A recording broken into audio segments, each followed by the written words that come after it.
Trying to, because like I don't really hear myself in my ears, Yeah, I know. and I'm trying to figure out whether that's a operator error or whether that's just the little box. That's the box, because when I use it, it's the same way. Yeah, And it really sucks.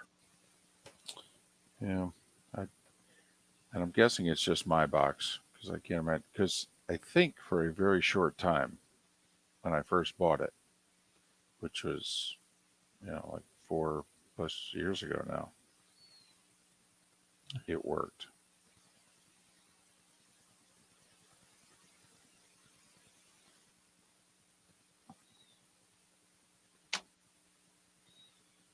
It's not mandatory because obviously you can hear yourself, but it's easier to control how loudly you speak, I think. mm-hmm.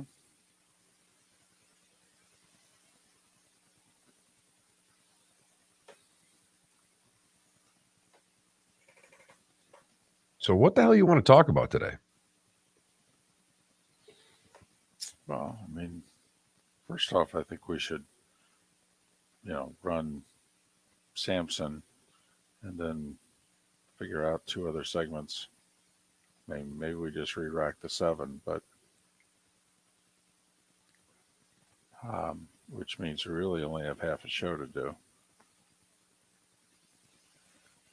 I got to admit, I think Cowboys Twitter is amazing. I mean, have you seen it? Yes.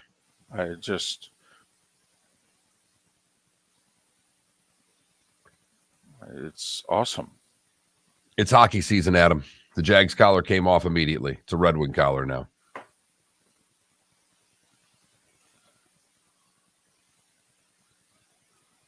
Wow. Did you make that decision? Yes. Okay.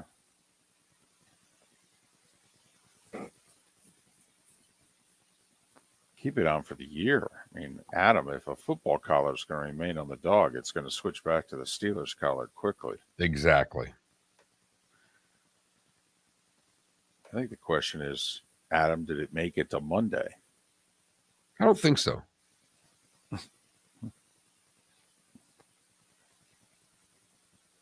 My wife finds it as a slight. Now, that's a her problem. That's the way I look at it, but it's definitely a her thing. As long as she's the breadwinner in the house, she can have as many problems with me as she wants, and I just agree with him, David. Yeah, well, I understand how that works.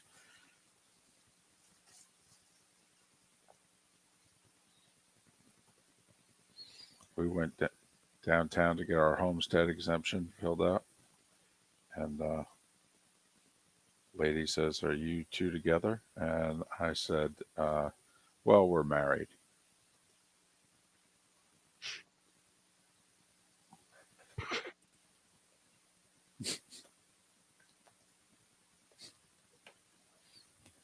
So,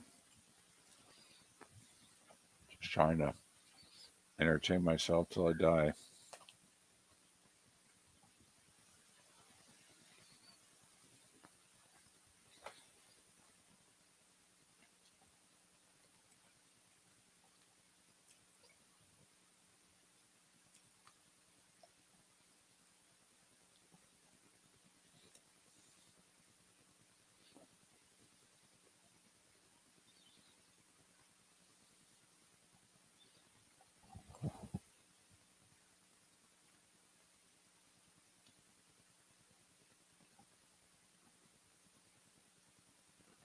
You got 15 seconds.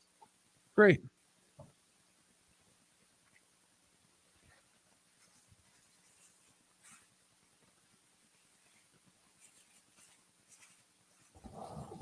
Five seconds.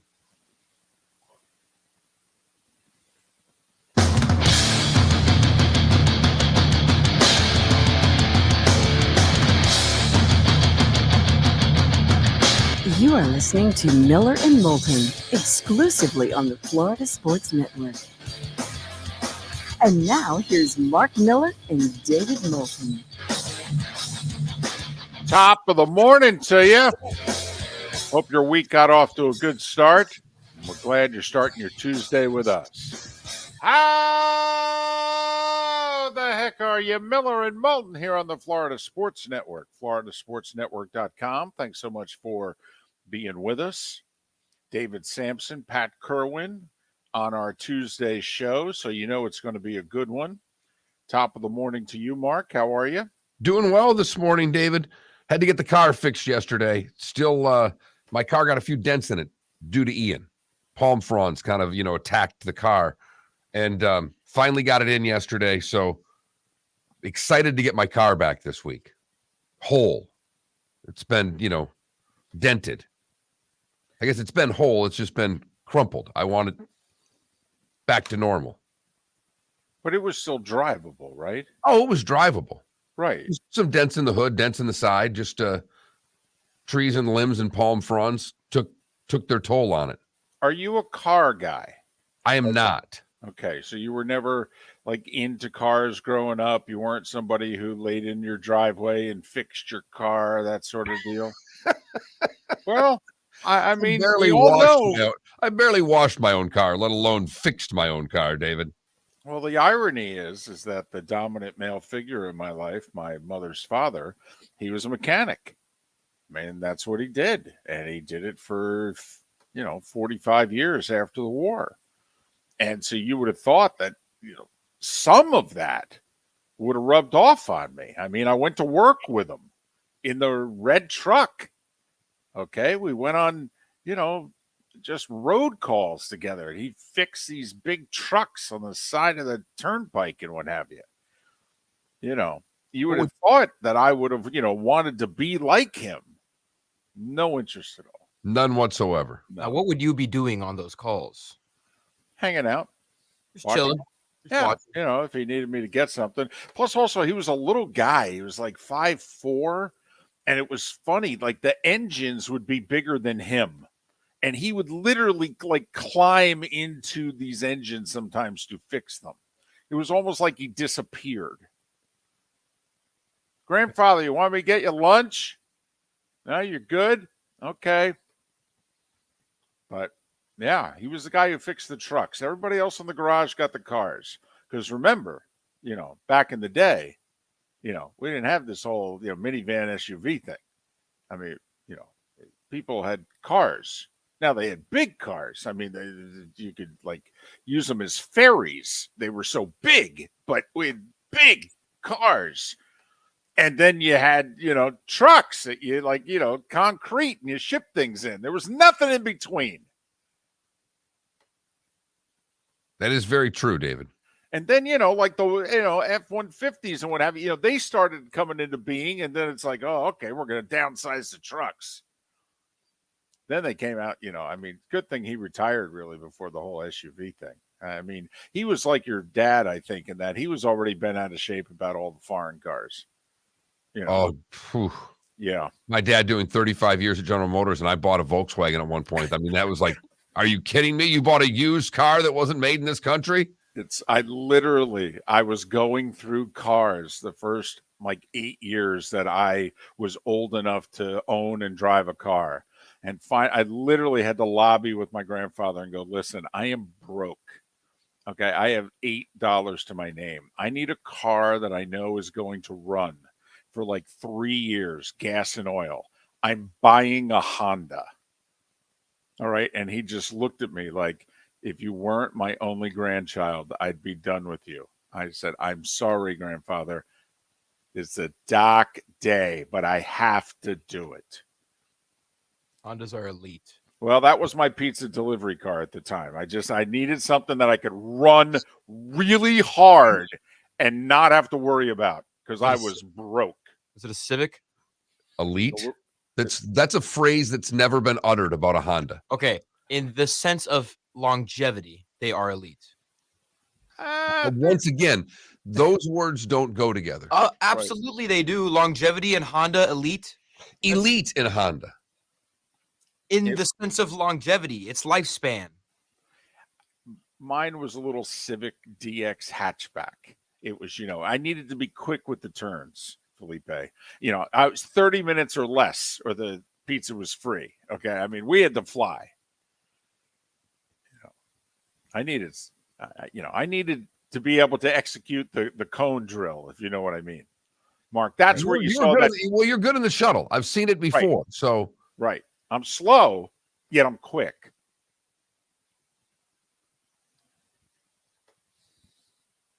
there you have it. As we get ready for the clash at the Coliseum, there's our breakdown. David driving a Honda. Back with more in a moment. I will say, back in the day, pizza delivery people, they were kind of like, Tony Stewart going into the corner there. They did not give an inch. I will say. I mean, that was, we took it as a personal affront if we had to give away the pizza for free. Well, that's right. You had the old Domino's 30 minutes or it's free thing. Yeah. And then eventually somebody got in a car accident and sued. And so it became 30 minutes or like $3 off or half price or something. But, oh, Mark, needless to say, people went to great lengths. They gave you the wrong address on purpose, the whole deal. I mean, they did anything to get you to 31 minutes. Makes perfect sense. I never did anything like that, but I do remember counting it down. I do, I never did anything nefarious to try to get a free pizza from Domino's, but I do remember there being times when you'd order a Domino's and you're at 25 minutes going, these guys better hurry up or I got me a free pizza. That's right. You're not getting my $7. And yes, that's right. That's what it cost. That was like a small one topping. Oh, yeah.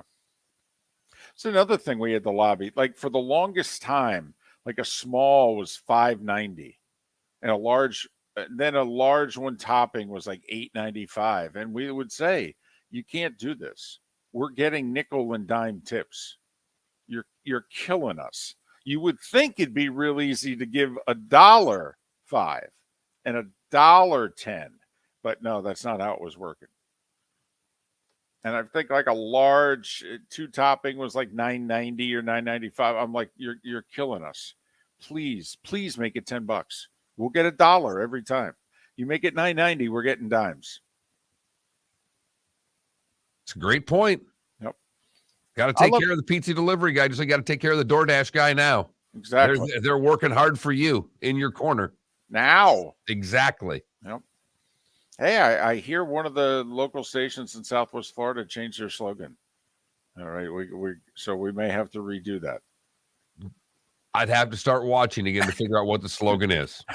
I hear Fox has changed their slogan, so we may have to, change how it is we make fun of them.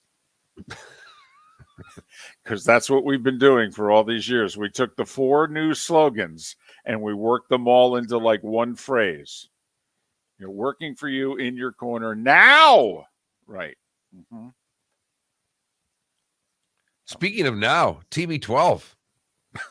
Not answering now. Good for him. Now. Good for him. When I'm blank and ready. Well, he basically, see, I didn't take it as that. I took it as him saying, if I knew the blanket answer, I'd give you the blanket answer. I don't know the blanket answer, okay? Coming at Jim Gray like that. I mean, they're buddies. It's I know. They're like really tight. Like he vacations with the family. And I'm talking the parents, Jim Gray. Man. I don't know how he worked that, but yes. I just laughed when I heard it. Here's the thing. You remember like Bob Castellini, the president there of the Reds? Right. And we use that for the rest of 2022. Where are you going to go? And it's an answer that can be used way beyond sports. Well, you could use Brady's answer way beyond sports as well. Would you like fries or onion rings with that? If I blank and knew what I wanted, I'd blank and tell you, but I don't know. Always go with the onion rings when they have them. Totally. You can always get fries. Everywhere. Very few places offer onion rings. Besides, if they're any good, you will remember. You'll be like, oh, that's the place with the good onion rings. The only fry I've ever had at Burger King is the extra fry that sneaks into the onion rings container. There you go. A good point that sometimes when you order onion rings, you know what you get. You get a couple of fries. Yeah. Nope. Yeah. It's the only time I get fries at Burger King. And you don't get it in reverse. When's the last time you ordered a fry and there was an onion ring in the bottom? Never. Right. What's up with that? I digress. Jane Slater covers the NFL. All right. She used the Tom Brady answer, okay, because people ask her if she's ever going to get married again. And she said, I knew the answer. I tell you, but I don't know. That's outstanding. Yeah. So, I mean, if you really think about it, I think we can take this Brady answer and, clean it up just a little bit. I'd have to clean it up a little bit, but I could really use that around the house. What are you making for dinner? If I knew what for dinner.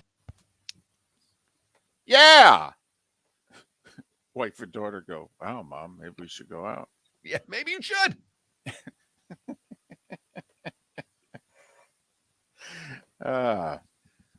So not only that, I mean, his season's been over for what?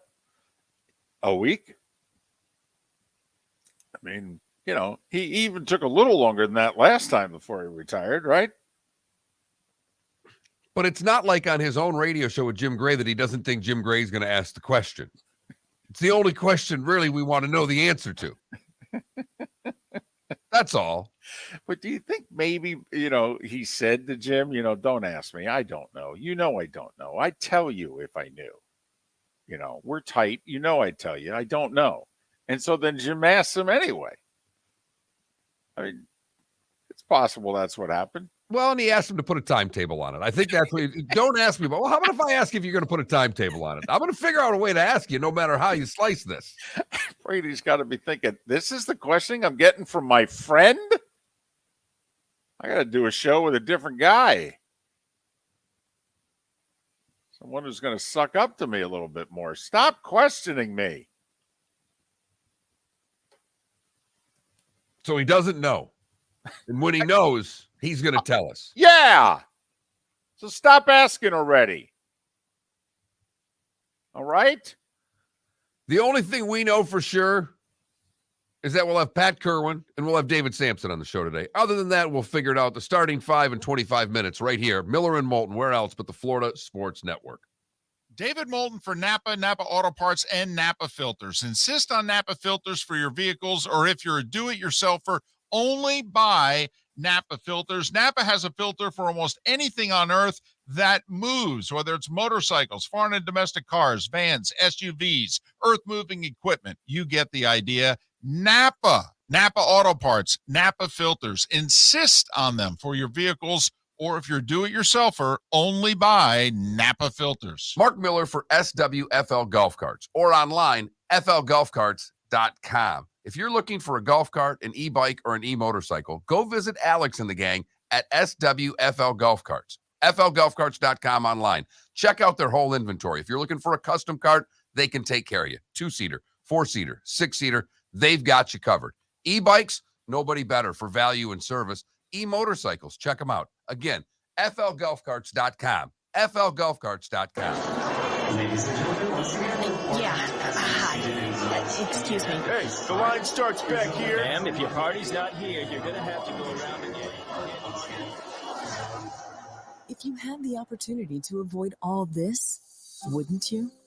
Salt Life, making your trip to and from the airport seamless and stress-free. Salt Life is supported with the help of local partners like Zeffy's Tavern and Pizzeria at 41 and Wiggins Pass. Award-winning pizza with a cool rock and roll theme. Don't miss North Naples' newest sensation, Zeffy's Tavern and Pizzeria. When it's time to leave, book with the award-winning service for Naples Daily News Best of 2021. 250-mile radius, live 24 hours a day, 7 days a week. Serving a 250-mile radius of Southwest Florida over 15 airports.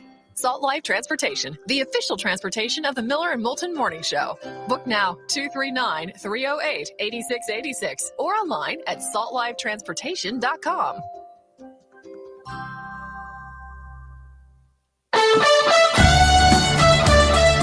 You are listening to Miller and Moulton on the Florida Sports Network.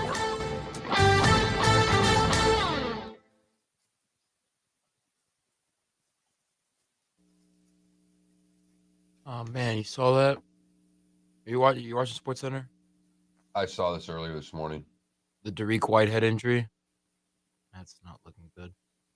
With the leg there? That's a Duke kid, right? Yeah. Played City of Palms.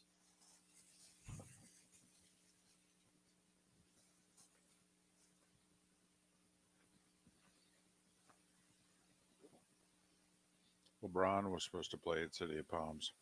They canceled late. I heard about that. My nomination for a poll question, if we did one today, is what Florida NFL team will have a better record next year than they had this year? The Dolphins. Really? Ooh. Yes. I'll tell you what. I love the question. And Felipe, take a look at the Dolphins' schedule. It's hard. Yeah. The AFC East drew tough crossovers.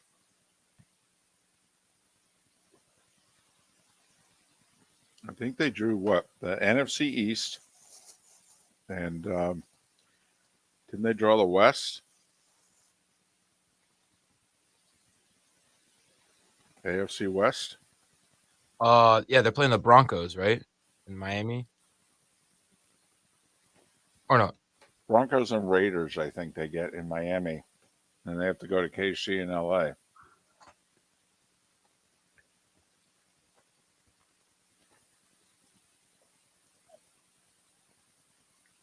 Yeah.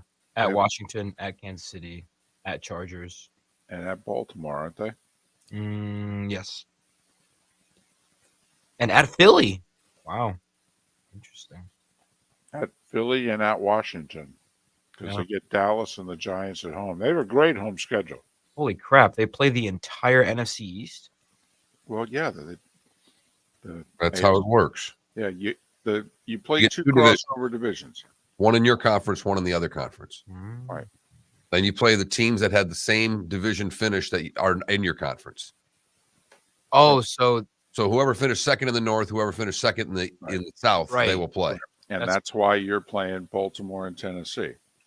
and that's why this past season they played the entire NFC North. Yeah, and the Philly game's the 17th game. Or no, the 17th game we figured was No, isn't it? Don't they have like Carolina on their schedule? yeah, it's Carolina. Carolina's the extra home game. Gotcha. That's the other thing. If you're a Dolphin fan, you get 9 regular games instead of 8. That is a tough schedule. Yeah, it's A now. really tough schedule, actually. Yeah, I mean, you got the NFC East and the AFC West as your crossovers. Then your 2 other AFC teams are Baltimore and Tennessee. Those are not laydowns. 6 in your division. The division, you got to figure the Jets are a little better. So it's a tough. I mean, there's like one game that I look at and go, that should be a win. That's Carolina.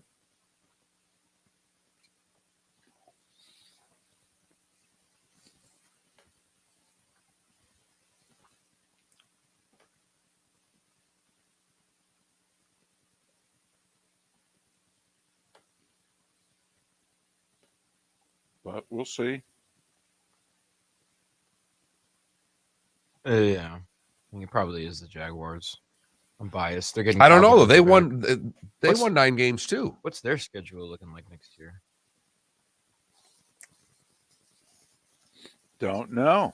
Let's see. We got a minute. Yeah, we got less than a minute.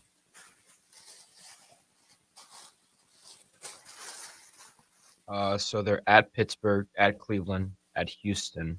So they've got so they play the AFC North. They host the Chiefs and the Niners. And they're at Buffalo as well. Yeah, first place.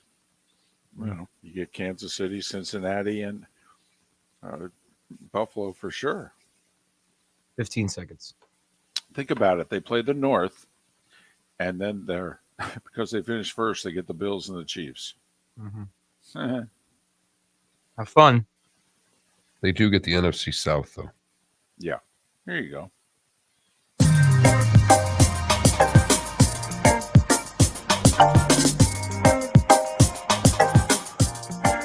Welcome back to Miller and Moulton, only on the Florida Sports Network.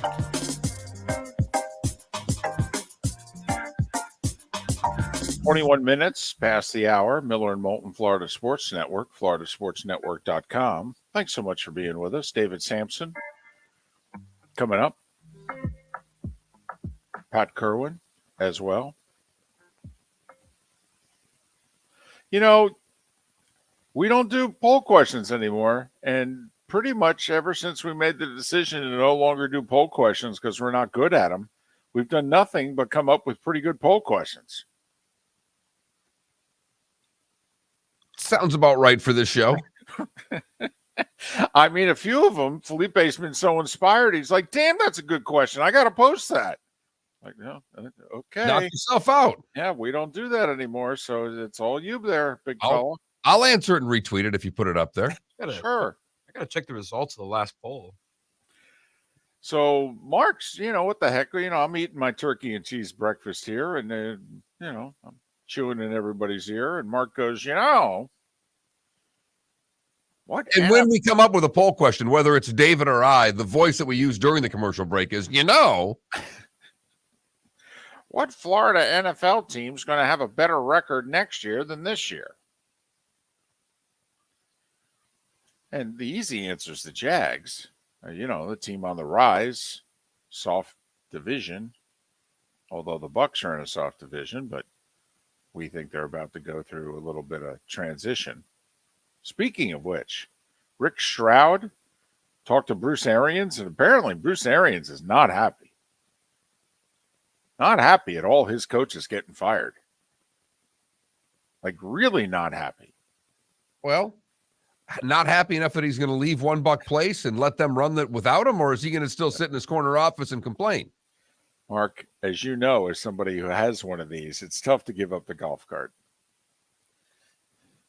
No matter what you use it for, it's tough to give it up.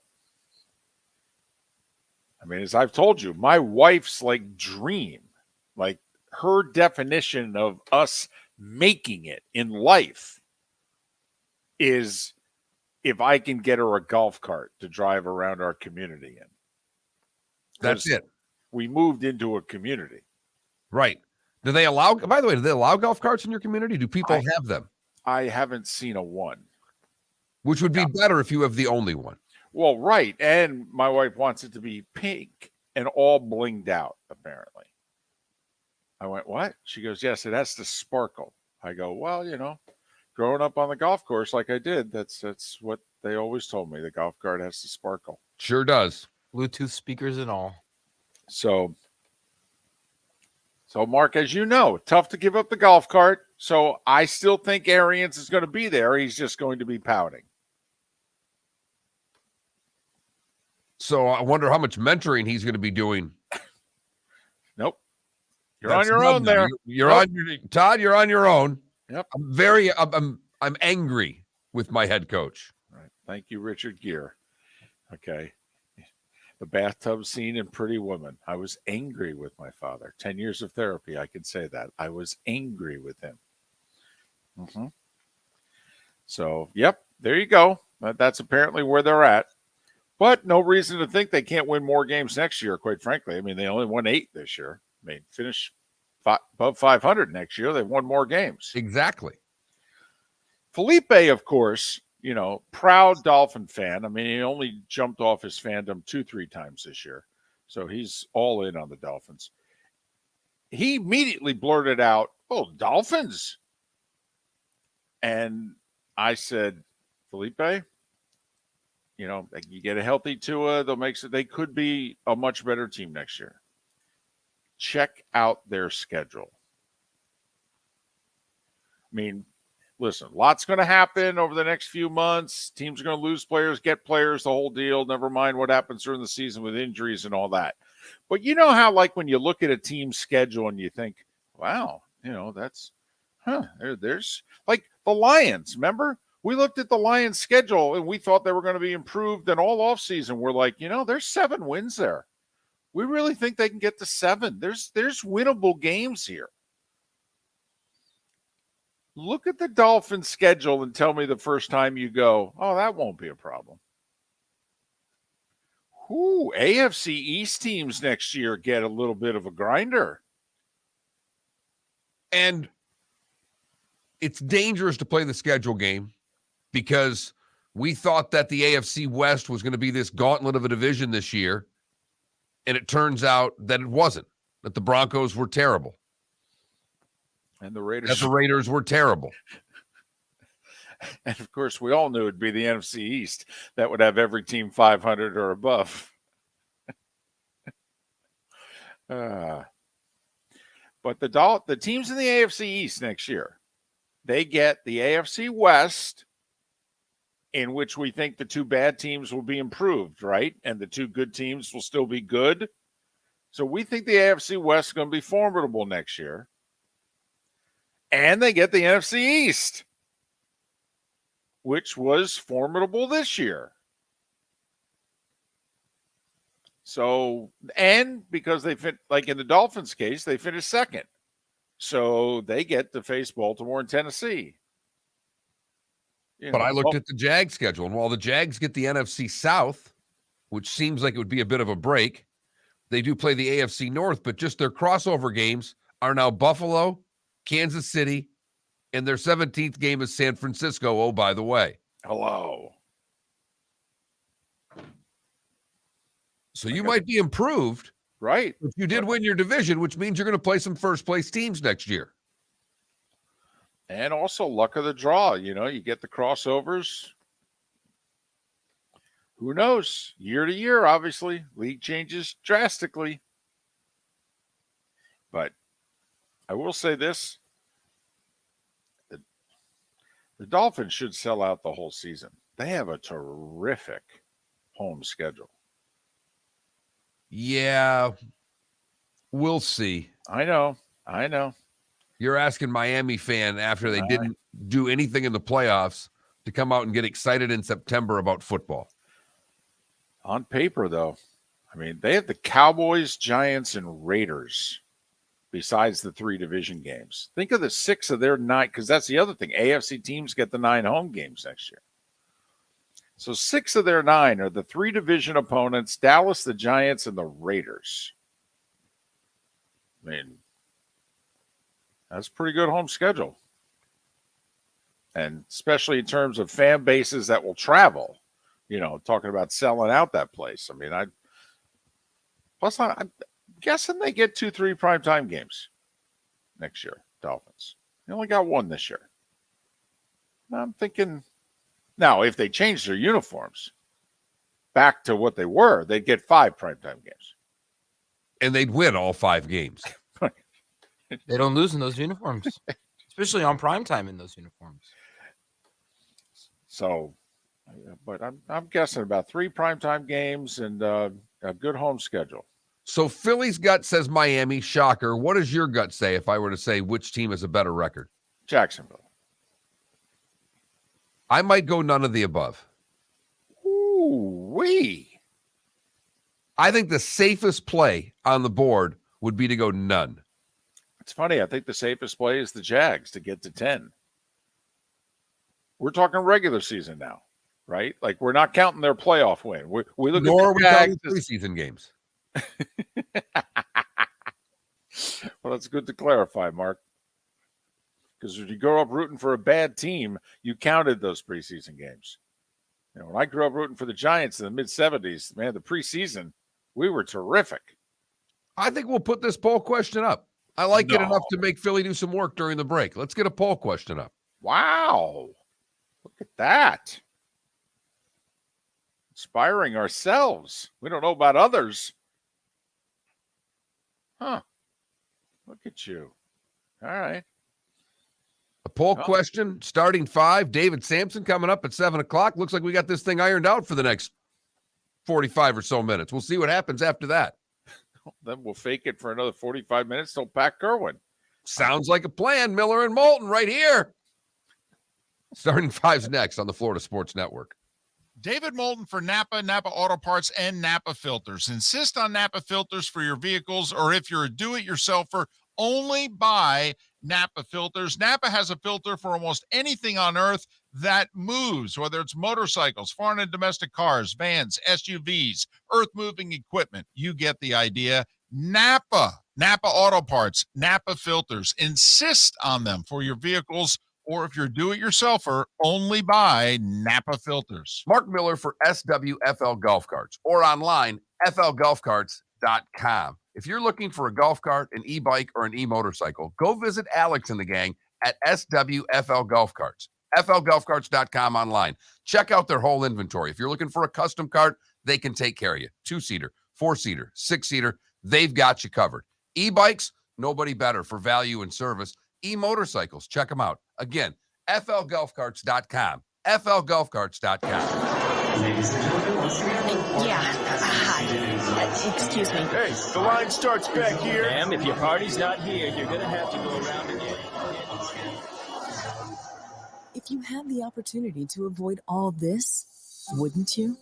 Salt Life, making your trip to and from the airport seamless and stress-free. Salt Life is supported with the help of local partners like Zeffy's Tavern and Pizzeria at 41 and Wiggins Pass. Award-winning pizza with a cool rock and roll theme. Don't miss North Naples' newest sensation, Zeffy's Tavern and Pizzeria. When it's time to leave, book with the award-winning service for Naples Daily News Best of 2021. 250-mile radius, live 24 hours a day, 7 days a week. Serving a 250-mile radius of Southwest Florida over 15 airports.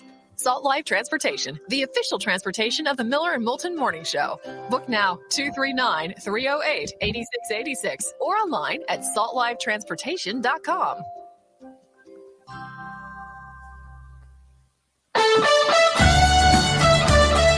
You are listening to Miller and Moulton on the Florida Sports Network.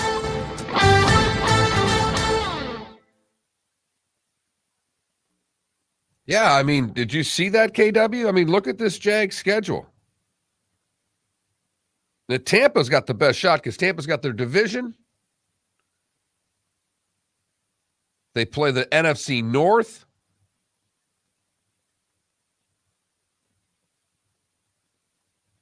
In the AFC South. If I were in Tampa, might be the best bet on that one.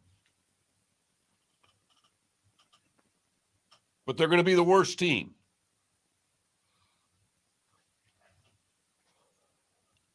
Unless they get you-know-who back.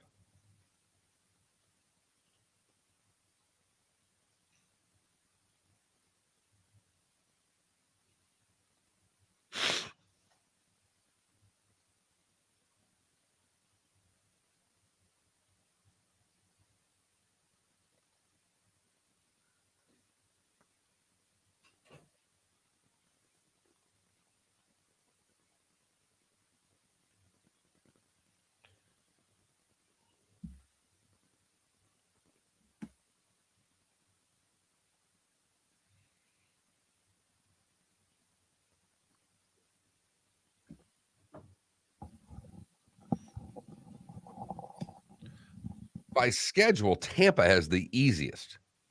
They play the North, and they play the AFC South.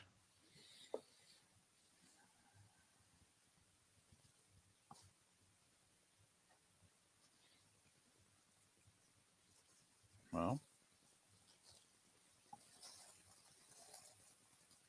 Now, they need a quarterback. well, they need a team too. Something has fallen apart quickly.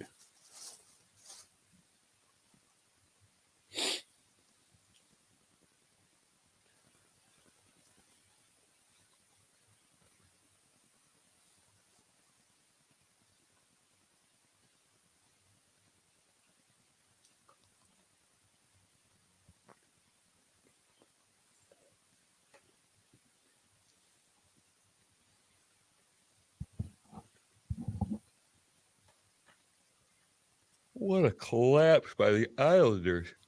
4 questions up.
Coming on pretty early. It's cold in here. It's cold outside. It's downright cold in Florida. I don't know how you people live up north. By north, he means me. Isn't it supposed to warm up today? Isn't today like our... Yes, it is.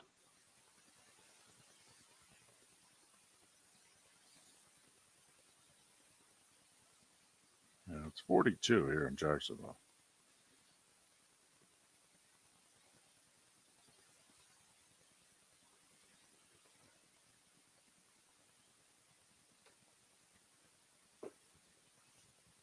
Ten seconds.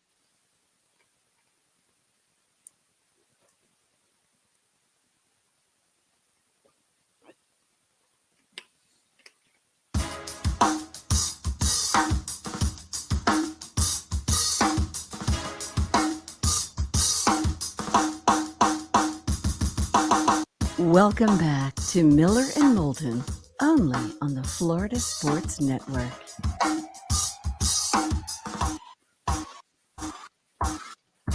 "22 minutes for the hour. David Samson at the top of the hour. Pat Kirwan at the top of the 8 o'clock hour. Miller and Moulton, the Florida Sports Network, floridasportsnetwork.com. Thanks so much for being with us. Interesting little sports night last night. That's just to wet your whistle there. Time now for The Starting Five. 5 stories you need to know. It's the Starting Five on Miller and Moulton. Here's number 1. Well, the Chiefs are planning as if Mahomes is going to play. High ankle sprain. There have been 5 quarterbacks this year who suffered a high ankle sprain during the regular season. 4 of them missed games. Only Daniel Jones played through the high ankle sprain. Tannehill came back and played with the high ankle sprain, re-injured it, missed the rest of the year, had to have surgery. Obviously, Mahomes, Sunday at home against the Bengals, and then in theory 2 weeks later, and then if he needs surgery or time off or what have you, he'll have time for both. Cowboys running back Tony Pollard, who is an unrestricted free agent, by the way, suffered a broken lower left leg, as it turns out, at that late first half injury. Both Mahomes and Pollard had the same kind of tackle, where the defender kind of grabs him up high and basically just decides, I'm going to let my body weight go and fall on you. And they fall on your lower leg. Pollard's going to have surgery. Earliest he'll be able to return is 3 months, but it could be 6 months. It's just terrible injury like that when you're an unrestricted free agent, because he's a good player, deserves to get paid, was going to get paid, and now obviously you're going to have to leave money on the table with the injury more than likely. And what team is willing to take the biggest risk, right? Because you don't know if he's going to come back and be the player that he was. And you're right, Mark. In a platoon, he rushed for 1,000 yards and clearly was the better of the 2 backs this year. You would think Dallas is going to have to pay him. They need him. I mean, listen, Right. Dak, Zeke did say he'd take a pay cut, to stay in Dallas. Well, I don't know if he will, but well, that's nice of him to say that because he's not going to have a choice. I mean, you're darn right. I mean, come on. He ain't worth what his salary is right now. So it's either you take a huge cut or we can do without you. Do you agree, by the way, with the sentiment as the day went on yesterday that the Cowboys don't have enough weaponry? That when Pollard got hurt, that the only guy that you then had to worry about was CeeDee Lamb? Schultz to a certain extent, but he played terribly. I mean, they could definitely use another receiver. Well, clearly they misjudged what they thought they had, right? That's why they let Amari Cooper go for a song, by the way. Remember? They let Amari Cooper go for what? A 5th round pick? Amari Cooper. think they Because they're could. paying Zeke too much money. I mean, all of these all go together. They didn't want to get rid of him. They had no choice. Bills quarterback Josh Allen came out yesterday and said, listen, I don't need surgery for my right throwing elbow, but it's been a problem since that Jets game midseason. And but I need rest. I need months of not doing anything. So they say no surgery. Let's hope so, because remember, didn't they rule it as like a sprained UCL? And obviously, like in baseball, that's a big deal for a pitcher.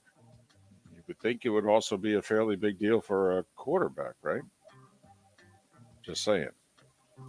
Hey, speaking of baseball, major surprise yesterday. Usually, when an owner says, I'm selling the team,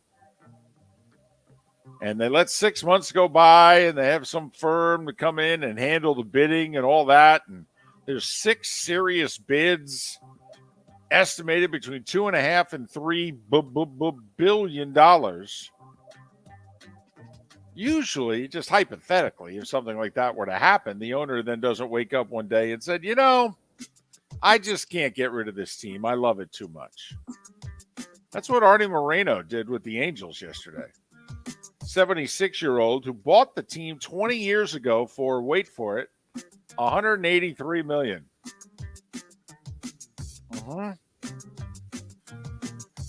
Seems like that's a good return on your investment. 20 years. What do you say? Times it by, 15? Yeah. But the 76-year-old just can't let it go. Unfinished business. Yes. I want to see my team finish over 500 once. Yeah, really. Would love to see Trout and Ohtani playing a playoff game. Hell, right now, I mean, can we let them play meaningful baseball just in the second half of the season? Twins acquired Royals outfielder Michael Taylor. He's a terrific defensive center fielder. Offensively, little challenge. They gave up 2 minor league pitchers. And mark a surprise in the broadcast booth. Longtime Braves broadcaster Chip Carey left the Braves for the Cardinals. He's from St. Louis. So, don't know why. I'm curious because the Braves are owned by a company that is not free spending. Remember, they've done a phenomenal job as an organization locking up their young talent for if those guys continue to perform the way they are, far below what market value would have been if they played it out and reached free agency and all that. But I'm curious whether or not that money's involved there. Remember, the Cardinals guy lost his job because he got his 3rd DUI. It's rule of employment number 7. Don't get a third DUI. Right. Yeah. That's when third time is not the charm. Just so you know, going forward. Felipe, you're young. You're just starting out your career. Keep that in mind. Stay away from the 3rd DUI. College hoops last night. Speaking of 3rd, Kansas just lost their 3rd Big 12 game in a row. Right. Kansas. Hello. They lost at 17th ranked Baylor, 75-69. And New Mexico lost. Crazy game. By the way, the Mountain West is tremendous this year. Mountain West could get 5 bids. Probably deserves it. But New Mexico, nationally ranked. Did you see how that game ended? So it's a tie game, 20 seconds to go. And a New Mexico guy grabs a rebound in traffic. They come down. Richard Pitino calls timeout. In grabbing the rebound and what have you, the New Mexico guy inadvertently clipped a Nevada guy in the face.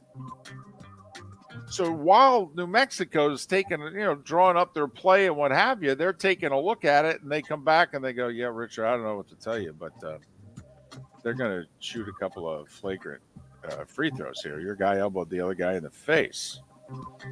And so, and you wonder if Pitino didn't call timeout, whether or not they ever take a look at it and that sort of deal. Nevada ends up winning in 2 overtimes, 97-94. Duke lost to Vatech at Vatech. By the way, Vatech was favored. Right. It was the first time, I guess, ever that both Duke and Kansas were underdogs on the same night. In conference, right. Right. So Vatech won, and not only that, Duke's, Whitehead, Tariq Whitehead?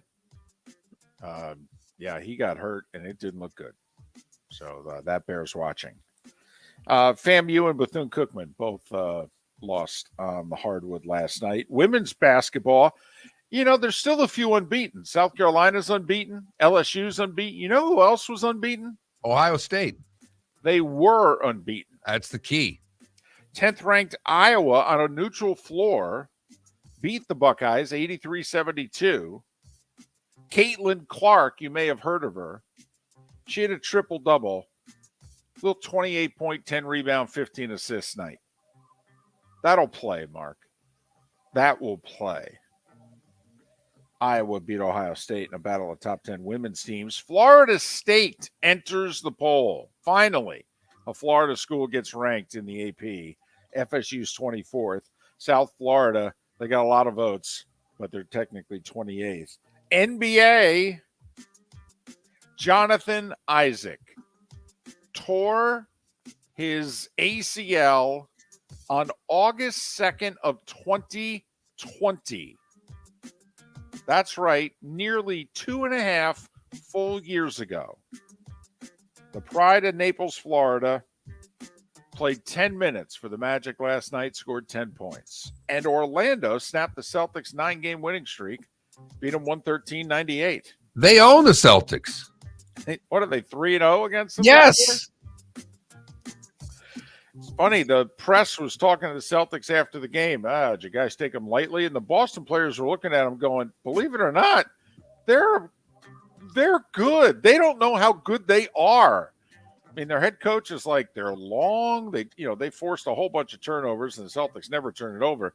And he goes, hey, it's because they're long. Every time we tried to pass the ball, they got a hand on it.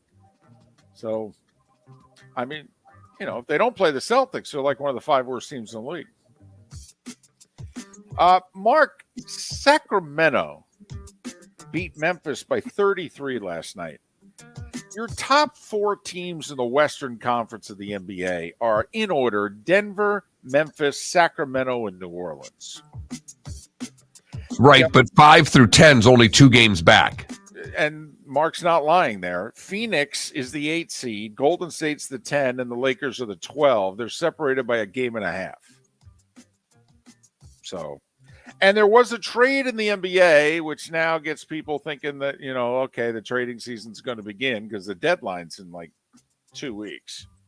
The Wizards traded Hachimura to the Lakers for Kendrick Nunn and 3 second-round draft picks. NHL, Mark, Panthers with a chance last night to show that this little surge is for real. They had to play a good team on the road, and they didn't get it done. Nope. Rangers coach said that the Rangers were lucky, that they had puck luck and what have you. But anyway, Rangers won 6-2. That seems to be a little bit more than luck. A little bit more. Islanders collapsed against Toronto 5-2. Buffalo 3-2 in overtime over Dallas. The fact that Buffalo only gave up 2 is a miracle. They're fun to watch, but they give up a lot of goals. Yes, they do. And Calgary, Johnny Gaudreau returned to Calgary for Columbus. He had a really good night, 2 assists. Calgary won at 4-3 in overtime. Australian Open, not a good night for the Americans. Men's side, Seb Korda.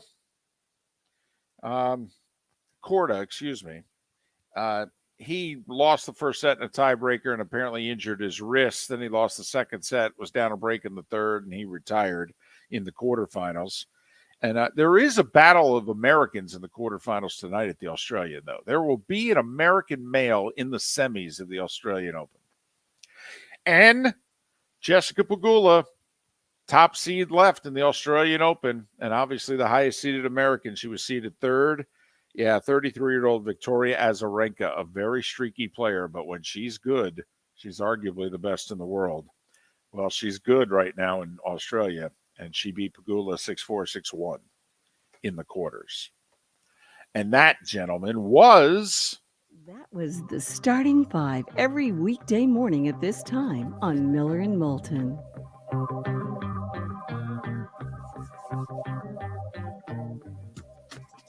So there you have it. I think Braves fans will care that, the Braves fans they love their broadcasters. That goes back to the TBS days and that broadcast crew, that trio that, then Sutton joined them and, Braves fans loved them. Braves fans love their local broadcaster. And it's a big network. Sports South is all throughout Georgia and into the Carolinas. I know it used to extend more, but now with regionalization, I'm sure that doesn't expand as far. But at one time, that was the third largest cable network out there after, as far as number of people. MSG was number one, the LA cable was number two, and then Sports South was number three for a lot of years. So there's a lot of people that have been accustomed to watching Braves baseball a certain way for a generation at least. Well, and obviously Carey has been broadcasting Braves games for 40 years, going back to Skip and Chip. And so, yeah, we'll have to go do Cardinals games. Got to be money because they're going to be really good. You're going to call a lot of good games. For like the rest of the decade. Correct. Yeah, and they're fun too. Miller and Moulton. David Samson, he's fun. And he's good. And he's next. All three of those things are true right here on Miller and Moulton, the Florida Sports Network. Mark Miller for SWFL Golf Carts or online, flgolfcarts.com. If you're looking for a golf cart, an e-bike, or an e-motorcycle, go visit Alex and the gang at SWFL Golf Carts. flgolfcarts.com online. Check out their whole inventory. If you're looking for a custom cart, they can take care of you. 2-seater, 4-seater, 6-seater, they've got you covered. E-bikes, nobody better for value and service. E-motorcycles, check them out. Again, flgolfcarts.com. flgolfcarts.com. David Moulton for Napa, Napa Auto Parts, and Napa Filters. Insist on Napa filters for your vehicles, or if you're a do-it-yourselfer, only buy Napa filters. Napa has a filter for almost anything on earth that moves, whether it's motorcycles, foreign and domestic cars, vans, SUVs, earth-moving equipment. You get the idea. Napa Auto Parts, Napa filters. Insist on them for your vehicles, or if you're do-it-yourselfer, only buy Napa filters. Yeah. Hi. Excuse me. Hey, the line starts back here. Ma'am, if your party's not here, you're gonna have to go around again. If you had the opportunity to avoid all this, wouldn't you? Salt Life, making your trip to and from the airport seamless and stress-free. Salt Life is supported with the help of local partners like Zeffy's Tavern and Pizzeria at 41 and Wiggins Pass. Award-winning pizza with a cool rock and roll theme. Don't miss North Naples' newest sensation, Zeffy's Tavern and Pizzeria. When it's time to leave, book with the award-winning service for Naples Daily News Best of 2021. 250-mile radius, live 24 hours a day, 7 days a week. Serving a 250-mile radius of Southwest Florida over 15 airports. Salt Life Transportation, the official transportation of the Miller and Moulton Morning Show. Book now, 239-308-8686, or online at saltlifetransportation.com.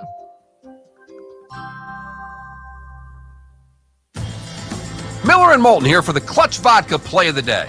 Mark, remember Nick Charles, Fred Hickman, the CNN Play of the Day? Yeah, CNN did a nightly sports show. That was a while ago. Yes, it was. Just work with me. Everyone liked the pod, the Play of the Day. So how about we have the Clutch Vodka Play of the Day? Sounds good. Fun. Smooth. Like Clutch Vodka. Listen weekday mornings for the Clutch Vodka Play of the Day. That's Clutch with a K. Golfers, are you bored of the same old driving range warm-up routine that's not getting you the results that you want on the course? Power up your golf swing by adding resistance bands to your range sessions with the Orange Whip Golf's Power Strap Kit. Featuring band attachments to your feet and hips, Power Strap resistance training will boost club head speed, increase power, improve flexibility, all with just a few swings. Buy a Power Strap Kit today. Go to orangewhipgolf.com and use code Miller10 to receive an additional 10% off the already great price of $119. You were listening to Miller and Moulton on the Florida Sports Network.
Morning, David. Good morning. How are you? Doing well. Yourself? Good. Can you hear me okay? Perfectly. Awesome.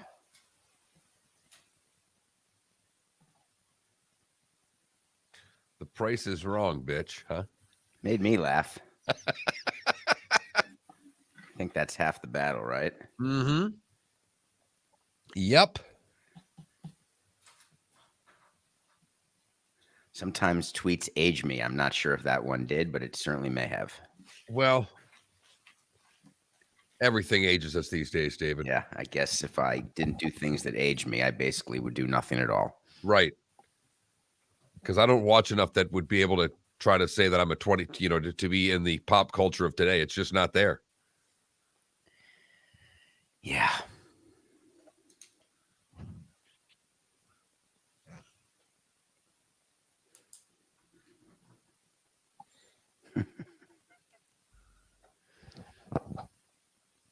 So are you running again, or are you on a hiatus from running? I'm on a hiatus. I have no race in my calendar, and I'm giving my body a break for the first time in 26 years. Wow. It's the first time since 96 I've not been training for something. Wow. And it feels damn good. I can imagine. I'll get back on it, just not today. It makes my weekends better. It was, frankly, easier to train when I was in baseball because weekends were the same as weekdays. Every day was the same. Mm-hmm. Now doing the shows Monday to Friday, I'm exhausted by Friday, and weekends are actually weekends, and Sunday nights actually suck. So I cherish my Sundays. I didn't care going to a game and then running for 4 hours after it. Is that when you ran? Was after your games? Both, before or after, anytime. I mean, I would just do it. Now I like sucking on throat lozenges and watching movies. Nothing wrong with that. I agree. Hall of Fame tonight. Yep.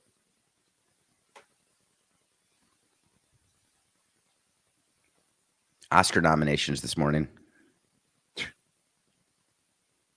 15.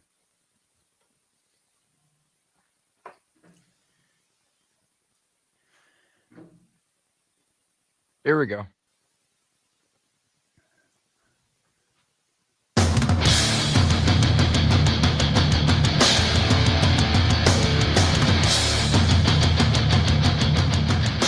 You are listening to Miller and Moulton, exclusively on the Florida Sports Network. And now here's Mark Miller and David Moulton. Top of the morning to you. How the heck are you? Miller and Moulton, the Florida Sports Network, floridasportsnetwork.com. Thrilled to be joined once again by David Samson. He of the Daily Nothing Personal podcast, live 8 a.m., 3 days a week, Monday, Wednesday, Friday, then taped as live on Tuesdays and Thursdays. Soon to be live 4 or 5 days a week, though, is what we're led to believe. Follow David on Twitter, David the letter P. Samson, David P. Samson. Good morning. How are you? Good morning. It's my favorite day of the year, second favorite day of the year. Okay. You then have to tell us what's your favorite and why this is second. I'm a movie guy. You know I watch a movie every day. And this morning, the Oscar nominations are going to be announced live between 8:30 and 8:50 Eastern time. And I'm excited. This has actually been a great year for movies. I predict that I've seen at least 8 of the Best Picture nominees so far, which is a good start since I have till March 12th and the Academy Awards to get everything seen.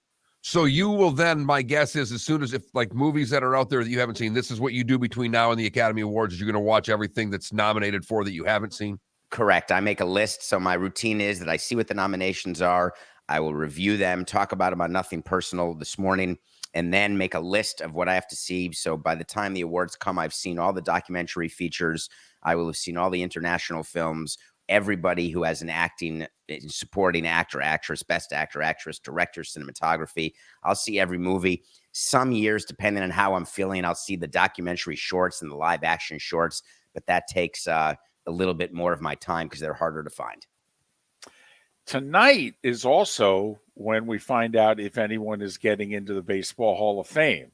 So my first question, before we get into who's on the ballot, who would you vote for, et cetera, is if you could only be a voter, Academy Awards, Baseball Hall of Fame, which one would you want to vote for? Academy Awards. It's not even close. And here's I the love thing. that you asked that because I've been asked that before, but never on the air. I've been asked that like at parties. And my answer has been consistent. I would like to be in the Academy because that means I will have done something other than being an extra on the Three Stooges. That pause was only for effect because his face lit up when the question was asked, and it was Academy Awards right from the get-go. There was never any doubt about that answer from David Samson. Do you get angry when the awards don't go your way? I mean, do you watch it with any venom or, because these things are quirky? Yeah, so no, I don't get angry. I actually get more upset with the Hall of Fame. This is interesting. I get more upset with the Hall of Fame results because I know so many of the guys on the ballot and so many guys who don't make the ballot. What no one talks about is the names who don't even make it onto the ballot, because just getting on the ballot is a huge honor. So my good friend Jeff Conine made the ballot, which was such an honor for him, and he was off immediately because you have to get 5% of the vote to stay on for the next year. And there's many, many players that you'll see tonight below 5%, like a Jason Worth, who's not going to get enough votes. Jared Weaver will not get enough votes to stay on the ballot. But still, what an honor for them just to be on the ballot. And there's a number of great players who don't even make the ballot to start with. I think people don't understand how hard it is to get into the Hall of Fame. So are you okay with the media folks who vote for a Conine or a Weaver because they don't want them to get skunked? Okay. Even though you only get 10 places on your ballot to vote, and we do seem to have a backlog and a lot of guys who are very borderline, especially if you're pro or against the, steroid guys. So, but are you okay with the baseball writer that votes for Conine to make sure that he got a vote? I am not. I want the ballot to be used for people who you want in the Hall of Fame, who you believe should be in the Hall of Fame.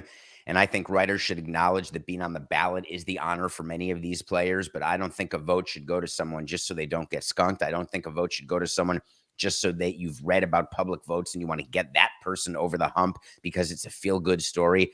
I believe the way the system is, and we can argue whether it's a good system, but the writers should put on their ballot only the number of players and the names of the players who they feel should be in the Hall of Fame at that particular moment. On a side note, I have a major problem, and I don't understand, and I've spoken to writers about this, is what makes someone eligible in year 6, but not in year 4, or in year 10, but not in year 8. And when Andre Dawson worked with me, he got into the Hall of Fame in his last ballot, and I didn't understand what changed between ballot 7 and ballot 10. And that stuff can be very frustrating to me.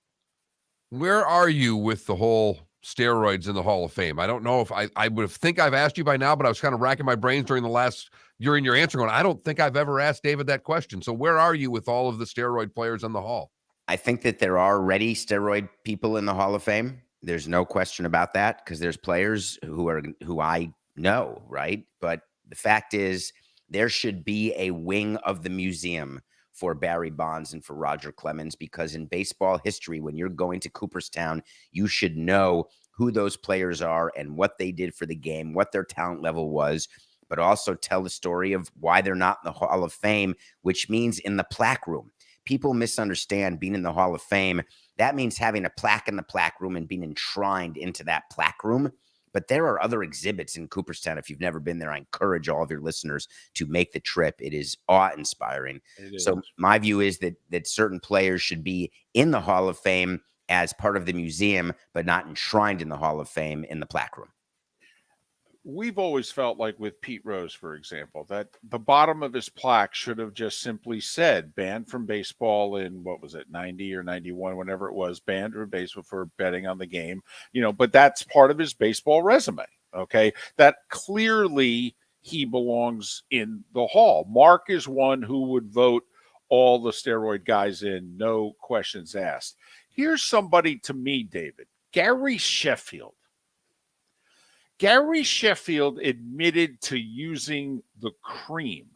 That is it. Gary Sheffield never failed a test. Gary Sheffield was not one of those, even in 2003, who, we weren't supposed to know who was taking it and what the results were. He wasn't even named as having failed a test there. But Sheffield in your World Series, I believe it was, okay, just admitted around the batting cage. He said, well, yeah, I was with Bonds and out there, and the whole Balco thing was going on. He's like, well, I did use the cream to rehab from an injury. And otherwise, Gary Sheffield's a Hall of Famer. I mean, is that enough to keep him out of the Hall of Fame? So it's interesting. Part of the system is that writers are the ones who elect people and players into the Hall of Fame. And having a relationship with the writers and the type of person you are, some people believe should have a factor, some people believe shouldn't. But there are biases that happen between writers and players. Gary Sheffield was not the most popular player with the writers. And while that should not matter in many people's minds, to the people who vote, it is a little bit like the Academy Awards. If you do something to piss off the Academy, or you do something that means you get canceled, if you will, that's going to impact your ability to win an Academy Award or even get nominated. All awards are like that. They are political in nature. And if you don't like that, then just get out of the business of awards in any industry. So I think there's a lot of reasons Gary Sheffield is not in the Hall of Fame, but the convenient crutch is the fact that he's an acknowledged cream user. But please don't misunderstand. Cream is no different than steroids. It is performance enhancing because it gets your body in a place where it would not otherwise get to, but for the medicine that you are using. And it's why I have no problem with it, because without the medicine that we've been using, there's been all kinds of players. Tommy John surgery. We could go on the list of rehabilitation things that we've done medically to get players on that would have never done it generations ago. But that's my little beef with the steroid world. Hey, I'm curious. Artie Moreno decided not to sell the team. I loved your tweet on it. Do you really think it was that he didn't get the biggest offer? Oh, I'm sure that's what it was. So there's several things that happen when you're a longtime owner and you're ready to sell your team or you explore a sale. You need to be paid an amount of money that can take away the hurt. And the hurt is that you go from being an owner of a team to being unable to be recognized at your corner Wendy's. And that's the reality. And when you're an owner, you can go anywhere. You're a kingmaker. You are in the room where it happens. You feel as though that you are doing the most important thing in the most important market for the most important sport. And it's very easy to let your ego run away with you. When you sell your team, you're richest, but you're back to being anonymous. And it's a major mental barrier. I can picture Artie Moreno right now looking at the bids and saying, I'm moving the goal line. Whatever I've been offered, I want more now. Goes back to the bidders and they say, well, I'm giving you the most I can, Artie. This is what your team is worth. And he says, no, I'm not selling for $5 billion. All these teams are going for $6 billion, $7 billion over in Europe. I want $5 billion. And maybe the offer was $3.8 billion. And he said, forget it. I'm not going to leave money on the table. So he's using money as a reason. And the real reason is likely that he just doesn't want to leave relevance. And the other part of it is the winning part. It is very hard when you haven't won a World Series the way he hasn't to leave the game, because you look back and say, wow, what have I actually done? The Mets, by the way, right now are the major league team that sold for the most money, a little over $2.4 billion. The word was Artie wanted between 2.5 and 3. So supposedly 6 bids. We don't know if, in fact, what they were. Listen, we're running out of time. Who would you vote for tonight for the Baseball Hall of Fame? I would vote for Scott Rowland. My prediction is Scott Rowland will join Fred McGriff. I think that's it. I think that you'll see some movement from Andrew Jones. You'll see some movement from Todd Helton, putting them in a position to be successful going forward. I think that Carlos Beltran is going to be surprised when he doesn't get to 50%. And I think A-Rod is still going to be A-Rod, which is not even close. What about Billy Wagner? Billy Wagner's a borderline for me, even though I faced him, and God, was he tough. Do you know Billy Wagner's barely taller than I am? He is the smallest closer, and what he did with the ball was just staggering. In any case, no, I think he falls quite short. One movie that we've got to see that was released in the last year. RRR. Please see it. You'll love it. What's it about? It doesn't matter. It doesn't matter. It's about. Well, it's hold about, on. I'm not a sci-fi guy. I mean, Neither it's am I. okay. It's- So, like, what genre is it? They're calling it Bollywood, but it's that scares people away, which is sad. It's an action movie. It's a romance. It is a buddy movie. It's got music, romance, comedy, unbelievable action. You're holding your breath the entire time. It's called RRR. If you're looking for a movie that has to be in English, that's a little slower, The Banshees of Inisherin may get Colin Farrell his first Academy Award. Look at that. That's some quality material. And you'll get a lot more of it from David Samson with his daily podcast, Nothing Personal, CBS Sports HQ. Follow him on Twitter, David the letter P Samson. David, as always, thanks. All the best. See you next week. Bye. Miller and Moulton, thanking you so much for listening. Pat Kirwan coming up in the 8 o'clock hour right here on Miller and Moulton, the Florida Sports Network. Golfers, are you bored of the same old driving range warm-up routine that's not getting you the results that you want on the course? Power up your golf swing by adding resistance bands to your range sessions with the Orange Whip Golf's Power Strap Kit. Featuring band attachments to your feet and hips, Power Strap resistance training will boost clubhead speed, increase power, improve flexibility, all with just a few swings. Buy a Power Strap Kit today. Go to orangewhipgolf.com and use code Miller10 to receive an additional 10% off the already great price of $119. Yeah. Hi. Excuse me. Hey, the line starts back here. Ma'am, if your party's not here, you're gonna have to go around again. If you had the opportunity to avoid all this, wouldn't you? Salt Life, making your trip to and from the airport seamless and stress-free. Salt Life is supported with the help of local partners like Zeffy's Tavern and Pizzeria at 41 and Wiggins Pass. Award-winning pizza with a cool rock and roll theme. Don't miss North Naples' newest sensation, Zeffy's Tavern and Pizzeria. When it's time to leave, book with the award-winning service for Naples Daily News Best of 2021. 250-mile radius, live 24 hours a day, 7 days a week. Serving a 250-mile radius of Southwest Florida over 15 airports. Salt Life Transportation, the official transportation of the Miller and Moulton Morning Show. Book now, 239-308-8686 or online at saltlifetransportation.com. Mark Miller for SWFL Golf Carts or online, flgolfcarts.com. If you're looking for a golf cart, an e-bike, or an e-motorcycle, go visit Alex and the gang at SWFL Golf Carts. flgolfcarts.com online. Check out their whole inventory. If you're looking for a custom cart, they can take care of you. 2-seater, 4-seater, 6-seater, they've got you covered. E-bikes, nobody better for value and service. E-motorcycles, check them out. Again, flgolfcarts.com. flgolfcarts.com. You are listening to Miller and Moulton on the Florida Sports Network.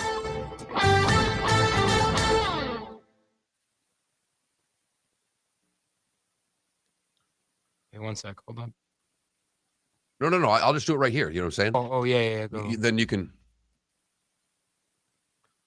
Well, that's what we get. A little movie talk, a little Hall of Fame talk from David Samson. Thanks so much for listening. Miller and Moulton right here on the Florida Sports Network.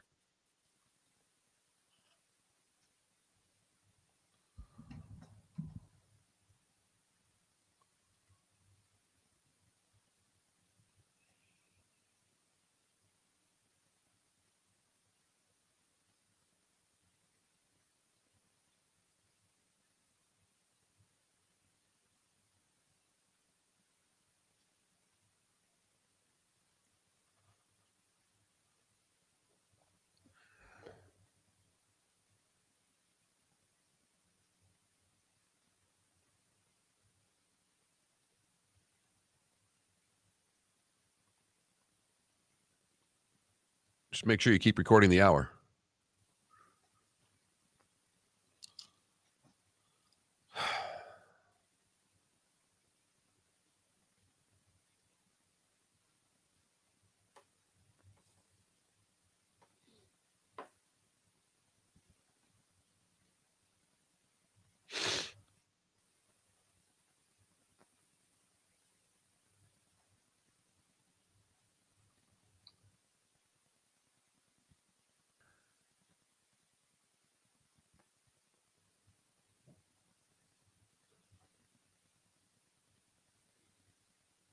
How is Virginia Tech favored? I mean, They had lost 7 in a row. They hadn't won a game in 5 weeks. And yet they were favored at home against Duke and won. And covered. God. Vegas is amazing.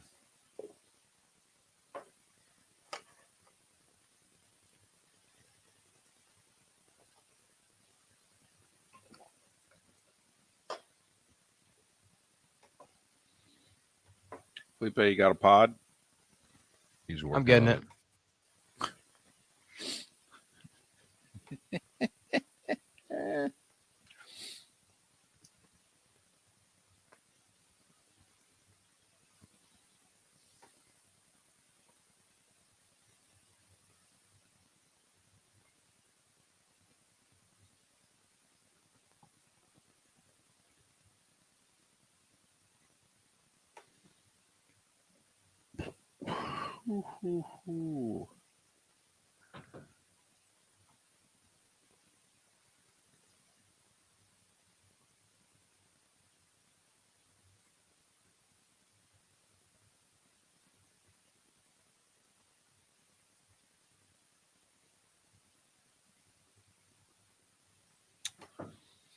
So Stephon Diggs is getting a lot of grief. Yeah.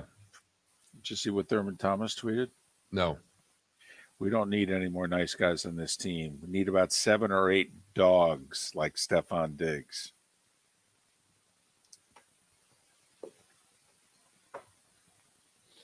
Okay, I can say this because it's off air.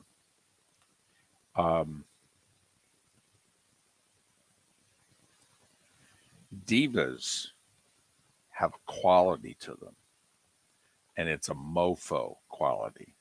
And I think you need a certain number of mofos to win. That's why I'm partial to divas. Yeah, I just want my mofos on defense. I understand. But I mean, Tom Brady is a mofo. He's beautiful. Mike Evans is a mofo, but he's not a diva. True. Like what I'll be curious. Here's the one I'm curious about. Like I'll never put. What's his name? The guy that the Lions have. Amon-Ra St. Brown. Yeah. Say like, will he turn it? Because he's now had the year where one more like that, you could turn yourself into a diva. Yes. Absolutely. That's the question. 10 seconds.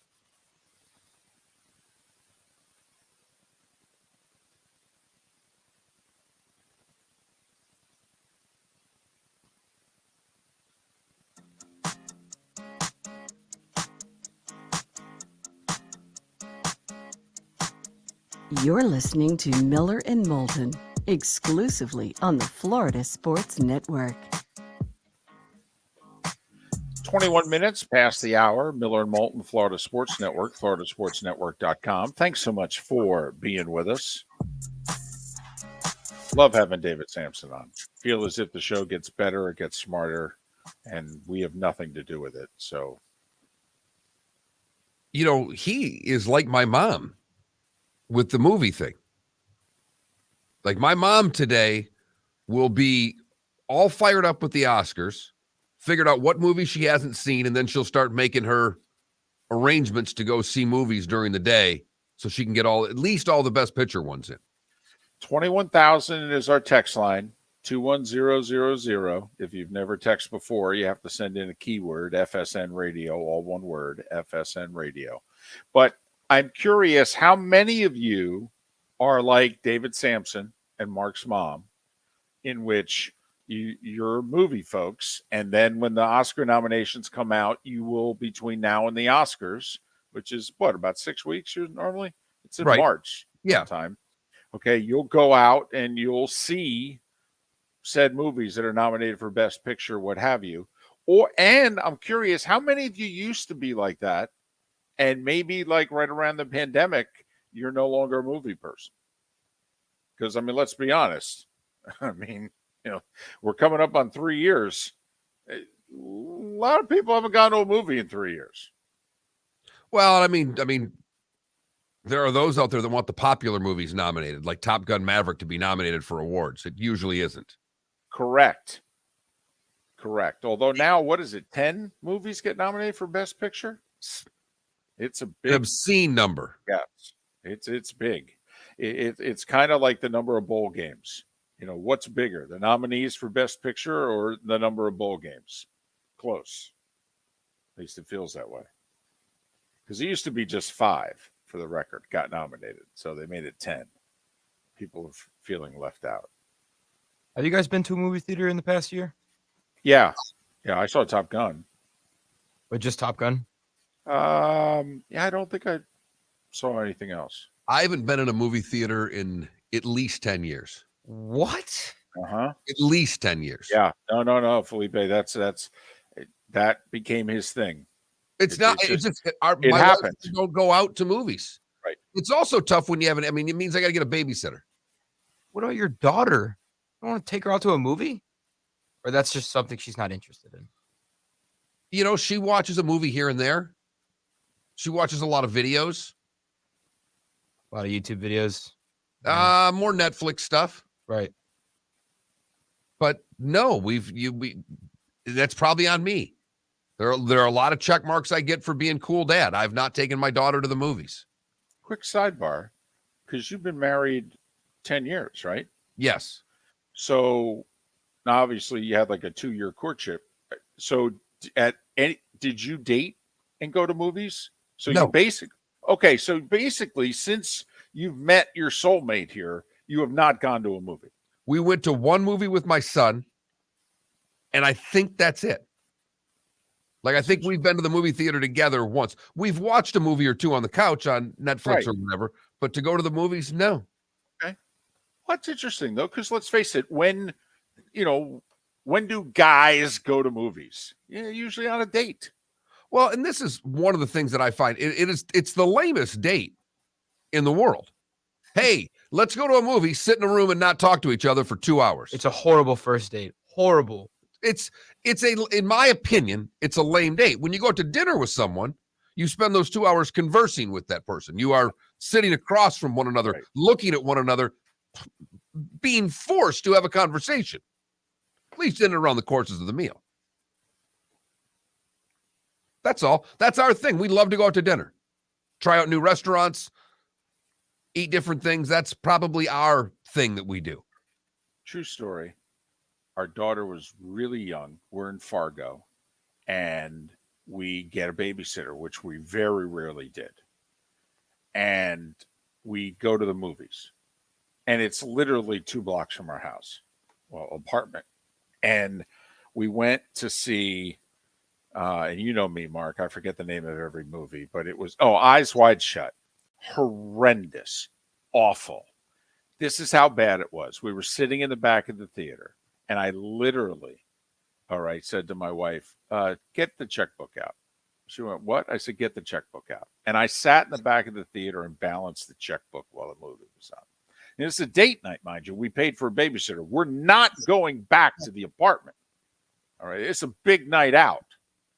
Okay. We did, by the way, the TGI Fridays before dinner. So we had the conversation, we're married. We don't need to talk, for more than the hour and a half we just had. So we sat next to one another. I balanced the checkbook and she went through her phone. Okay. We were not going back, mind you. We paid for the babysitter. We needed time. Okay. But the movie was horrendous. Okay. I think it cost Cruz his marriage to Kidman. Not how weird he is in the Scientology. I think it was that movie that cost him his marriage. My goodness. I would have left him, I know, or her for that matter, with that movie. Man, it was bad. Time now for our Clutch Vodka play of the day. Felipe under the gun, trying desperately since 5:30 this morning to find something that he thinks is sufficient for the play of the day. I don't know what he has. Felipe, it is time now for the Clutch Vodka play of the day. That's Clutch with a K. Are you clutch with a K today, Felipe? Well, the Hokies are. They hosted Duke last night in men's basketball, and Hunter Cartour with the game-sealing steal to win by 3 points. As he inbounds, gets it and knocked away. Couture with the theft. And they win it. 78-75.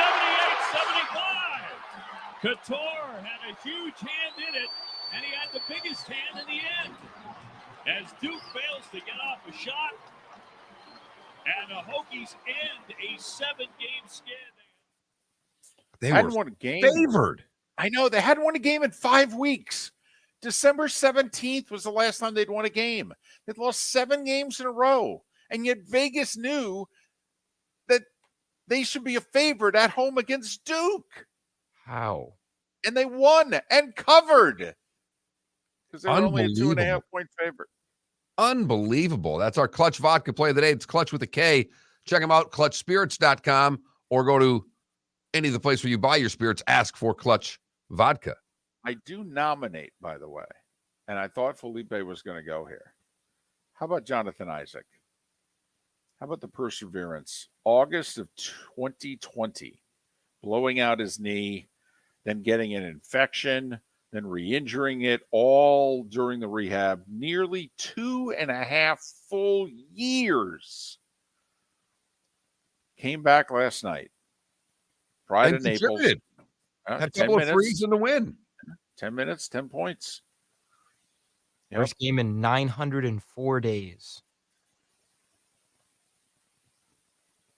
It's a remarkable story. He Because in Orlando, they were wondering if he was ever going to play again. I mean, Well, the media just thought it was maybe. Well, remember, we had the Magic guy on, and each time we said, is Jonathan Isaac ever going to play again? And the last time, a couple of weeks ago, he said, believe it or not, he's working out with the team. I really think he's coming back. And thankfully, he made it. He thanked the Magic organization. He said, I know I was under contract and they would have had to pay me, but it would have been real easy for them to just cut me. And he said, I thank him for staying with me and allowing me to have this. Awesome. Absolutely fantastic story. To get back and to persevere through all that. It would have been, hey, the Magic, but just alone, having to rehab that long has to be just excruciating to get through. So you've got to love the perseverance. Think about how lonely that had to be. I mean, yeah, you're at the team facilities and all that, but you're not really around the team. It's lonely when you're doing it for 3 weeks as a player. Right. 2.5 years. And having to put that work in, not knowing if you can get through it. It is an accomplishment that is worthy. It's certainly worthy of a play of the day. There's no doubt, David. Miller and Moulton, thanks for listening. Florida Sports Network. Miller and Moulton here for the Clutch Vodka play of the day. Mark, remember Nick Charles, Fred Hickman, the CNN play of the day? Yeah, CNN did a nightly sports show. That was a while ago. Yes, it was. Just work with me. Everyone liked the pod, the play of the day. So how about we have the Clutch Vodka play of the day? Sounds good. Fun. Smooth. Like Clutch Vodka. Listen weekday mornings for the Clutch Vodka play of the day. That's Clutch with a K. David Moulton for Napa Auto Parts, and Napa Filters. Napa Filters for your vehicles, or if you're a do-it-yourselfer, only buy Napa Filters. Napa has a filter for almost anything on earth that moves, whether it's motorcycles, foreign and domestic cars, vans, SUVs, earth-moving equipment. You get the idea. Napa Auto Parts, Napa Filters. Insist on them for your vehicles, or if you're do-it-yourselfer, only buy Napa Filters. Mark Miller for SWFL Golf Carts, or online, flgolfcarts.com. If you're looking for a golf cart, an e-bike, or an e-motorcycle, go visit Alex and the gang at SWFL Golf Carts. flgolfcarts.com online. Check out their whole inventory. If you're looking for a custom cart, they can take care of you. 2-seater, 4-seater, 6-seater, they've got you covered. E-bikes, nobody better for value and service. E-motorcycles, check them out. Again, flgolfcarts.com. flgolfcarts.com. Bring your big mouth to John Smith Subs and indulge in their overstuffed subs with the freshest quality ingredients. Enjoy our famous steak bomb with perfectly grilled marinated sirloin steak topped with provolone cheese, grilled onions, peppers, mushrooms, crispy bacon, juicy tomatoes, and creamy mayo. Boom! Made-to-order crispy fries can be paired with the Gator, the Cuban, the chicken bomb, or the Italian. Love local. Eat delicious with John Smith Subs. Find a John Smith Subs location near you today. You are listening to Miller and Moulton on the Florida Sports Network.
It's funny. I am not a movie concessions guy.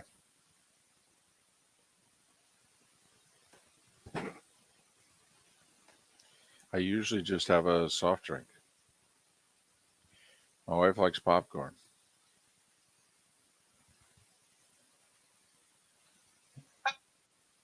We got some good texts here. About movies. Yep. Yeah, Eyes Wide Shut was horrendous. Stanley Kubrick. Someone just said Eyes Wide Shut did not cost Tom Cruise his marriage. The movie Vanilla Sky cost him his marriage. Okay. I don't know, but there's one good text that.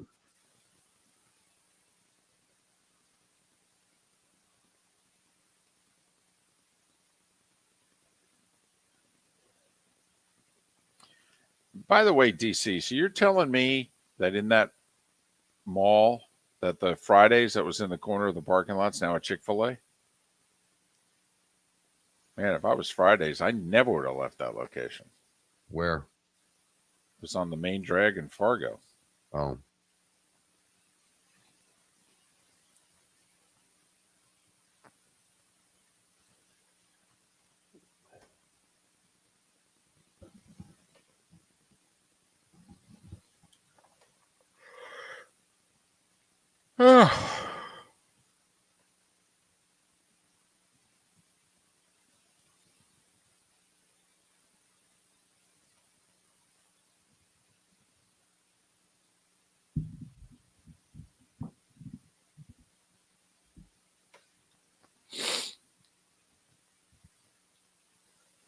Yeah, wasn't Eyes Wide Shut was the sex like movie, right? Oh yeah, kinky, crazy. It was awful.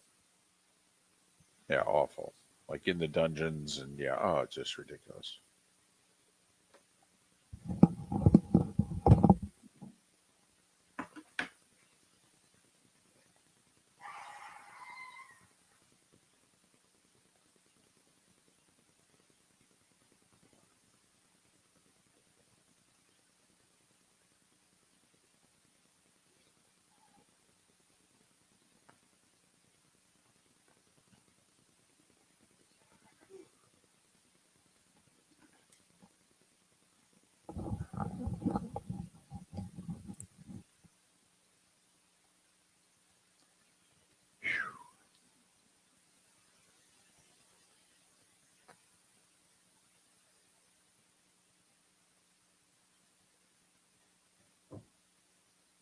I did watch the bourbon documentary Neat yesterday.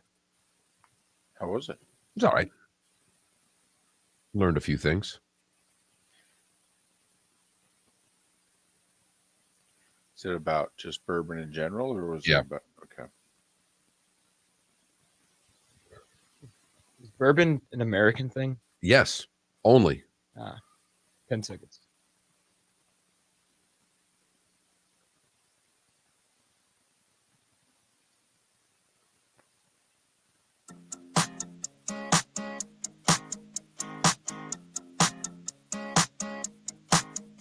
You're listening to Miller and Moulton, exclusively on the Florida Sports Network. 22 minutes before the hour. Miller and Moulton, Florida Sports Network, floridasportsnetwork.com. Thanks so much for being with us. Once again, Mark, we stick to sports. People say they enjoy the show and, they like it and that whole deal. We go off the reservation just a little bit. 814 texts. Like this show? It happens all the time. Oh, my goodness. All the time. When we used to do poll questions, we would stick to sports almost all the time. It would get a certain number of poll questions. If Mark would go, you know what? I'm going to ask a candy bar question today. 3 times as many responses. You went car in the first segment. That also could have been it. That poll question even go up? Well, it wasn't even the car. There wasn't a car one. The football question. Yeah. So we've got a poll question up today. Look at that. Right. It's going to get about 19 responses. You got more texts in that last commercial break than we're going to get votes in our poll question. Yeah. Pretty good chance of people who said if you're going to a movie on a first date, you're doing it wrong unless you go to a bad movie. No, I don't know about that. I like this guy who says, you're one of the lucky ones. I look forward to going to the movies with my wife because it's at least 2 hours of her being quiet. That's good. Wow. Oh, boy. Well, they've been married a while. A long time. Very happy marriage right there. They go to the movies twice a week, so they don't hear from the other person. Here's the funny thing, too. They don't sit next to each other. There's a seat open in between them. Mark, in our last poll question, we asked, if your team needs a quarterback for next season, would you want Tom Brady to be that quarterback? 73% of our audience said no. I was one of those people.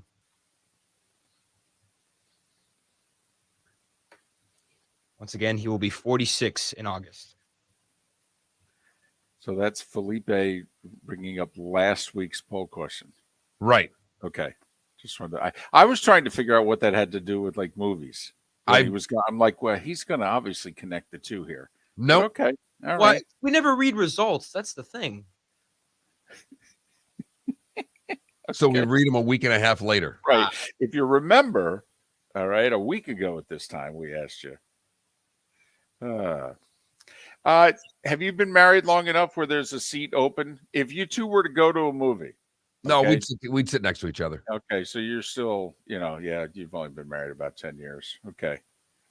Yeah. In fact, that's another, semi-informal poll question we could ask. If you and your wife of 20 plus years go to a movie theater, do you sit next to each other or is there a seat open between you? That's something. There's a seat. Now, do you have a seat between the two of you? Yeah. Oh, yeah. Yeah.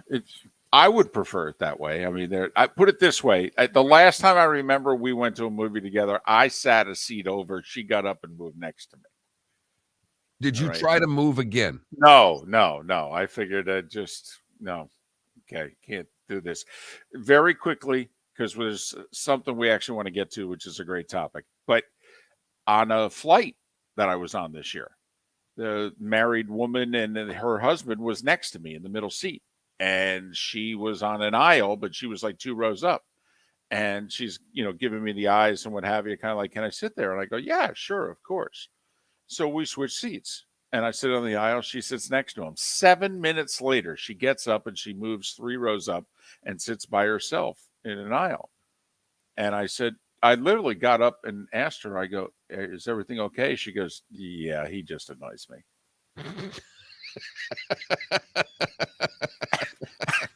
Okay. Were they So- even talking? 7 minutes worth, I guess. And so now, but think about how lucky he is now. He's got an empty seat. He went from me sitting next to him. He's in a middle seat. Then his wife was sitting next to him. He's in a middle seat. Now she gets up and leaves.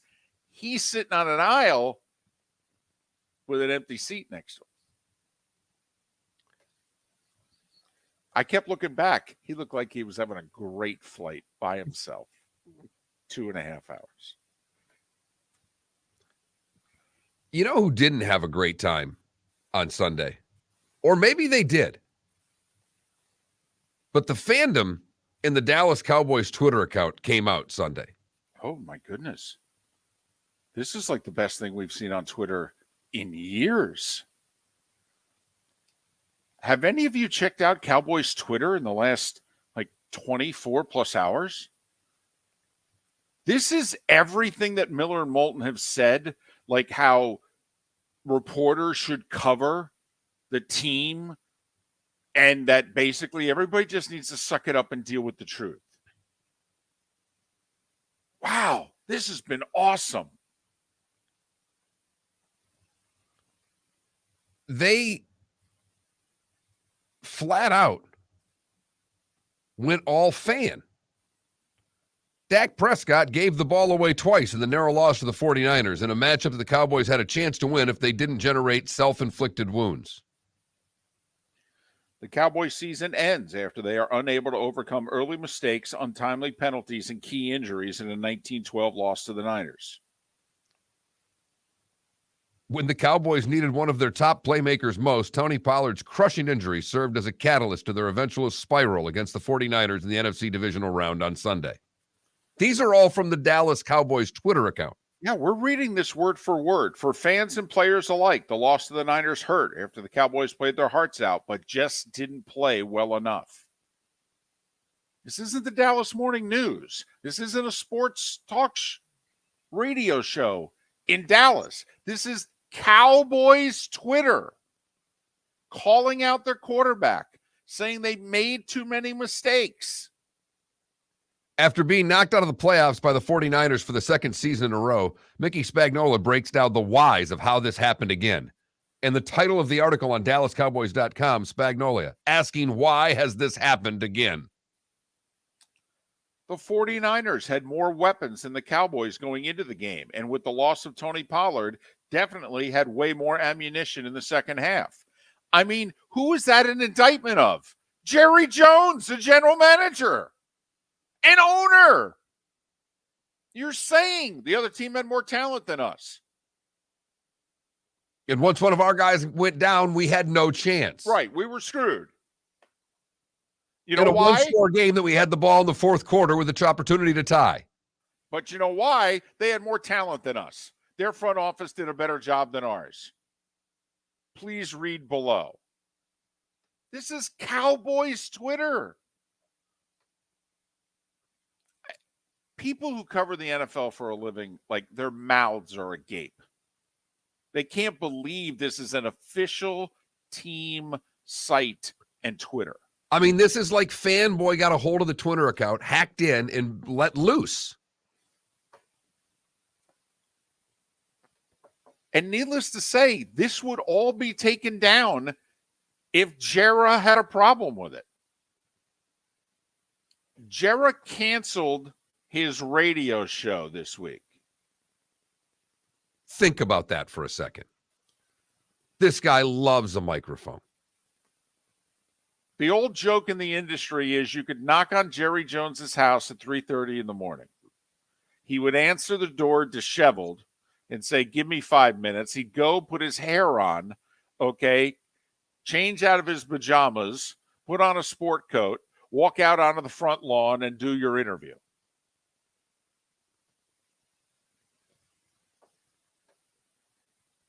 Normally, you would think whoever was tweeting this out would lose their job. And the tweets would have since then been deleted. But they're all still there. Uh-huh. Yeah. The 49ers had more weapons than the Cowboys going into the game. And with the loss of Tony Pollard, definitely had way more ammunition in the second half. Dak Prescott gave away the ball twice in the narrow loss to the Niners in a matchup the Cowboys had a chance to win if they didn't again generate self-inflicted wounds. Title of the story, Dak on loss to 49ers. Unacceptable, 100% on me. Mike McCarthy took to the podium following the loss to the 49ers to give his take on a season that had the opportunity to be special, but instead ended up being anything but. I mean, this is not the Dallas Morning News. No, that's tweeting these things out. This Which is not would be ESPN headline. or Fox, right? This, by the way, is how your team should be covered. And for we joke all the time about if Miller and Moulton owned a team and how we'd run a team and the whole deal. Mark and I, this is how we would want our team covered, though. Wouldn't you agree with that? You and I would give the people that we hired at whatever.com, we would basically say, hey, man, go, do your job. And if we deserve to be ripped, yeah, okay, we can handle it. We'll let you know if we think it's unfair. Okay. And we won't fire you. We'll just come down and go, hey, are you sure you didn't, step over the line here? But no, isn't this how you and I would want our team covered? 100%. And how the fans who follow this, I mean, they're not happy, but they have to appreciate the honesty. Yeah. Isn't this what you want? Could you imagine take out the Cowboys and insert SEC team? Oh, my goodness. Could you imagine if the Gators were covered this way? They've had back-to-back 6 and 7 seasons. Could you imagine if Gators media covered the Gators right now this way? By the way, this team's had back-to-back 12-win years. Right.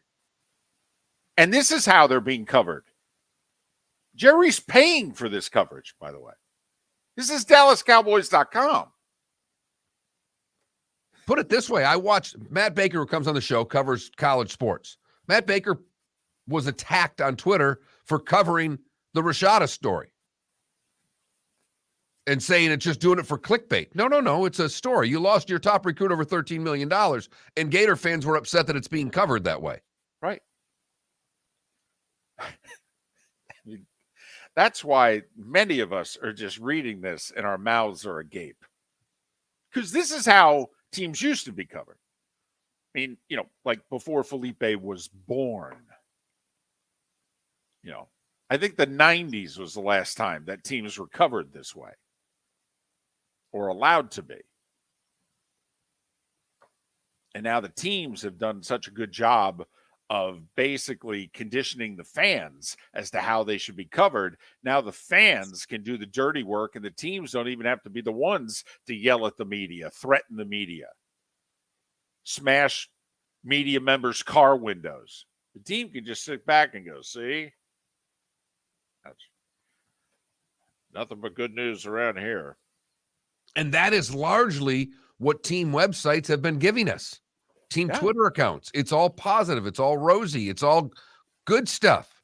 Propaganda, baby. Not the truth. Not the Cowboys. Nope.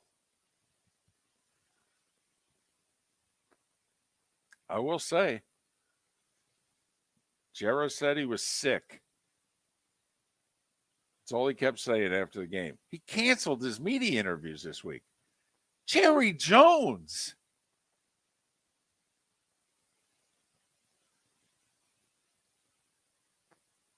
Cowboys.com, DallasCowboys.com, Cowboys Twitter.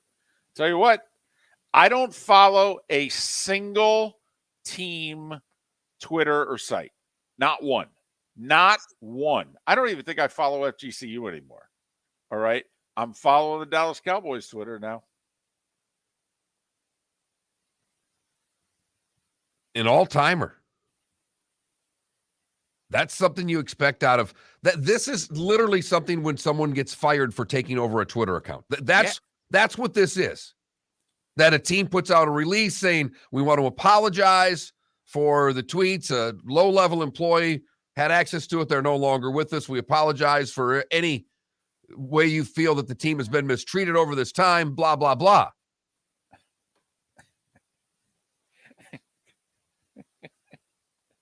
Like you said, could you imagine if Ohio State was covered this way? Cover Michigan this way on Michigan.com or whatever, the Wolverines.com, whatever the heck it is. Right. My goodness. Anyway, that's our early nomination for tomorrow for our Clutch Vodka play of the day is Dallas Cowboys Twitter. Let's hope they keep it up between now and the draft. Every once in a while, just give us a reminder of how good it can be. So, Dallas Cowboys Twitter, winning Twitter while losing football games. A tradition unlike any other. And let's see, when did Twitter David start? Moulton for Napa Auto Parts, and Napa Filters. Insist on Napa filters for your vehicles, or if you're a do-it-yourselfer, only buy Napa filters. Napa has a filter for almost anything on earth that moves, whether it's motorcycles, foreign and domestic cars, vans, SUVs, earth-moving equipment. You get the idea. Napa Auto Parts, Napa filters. Insist on them for your vehicles, or if you're a do-it-yourselfer, only buy Napa filters. Yeah. Hi. Excuse me. Hey, the line starts back here. Ma'am, if your party's not here, you're going to have to go around and get it.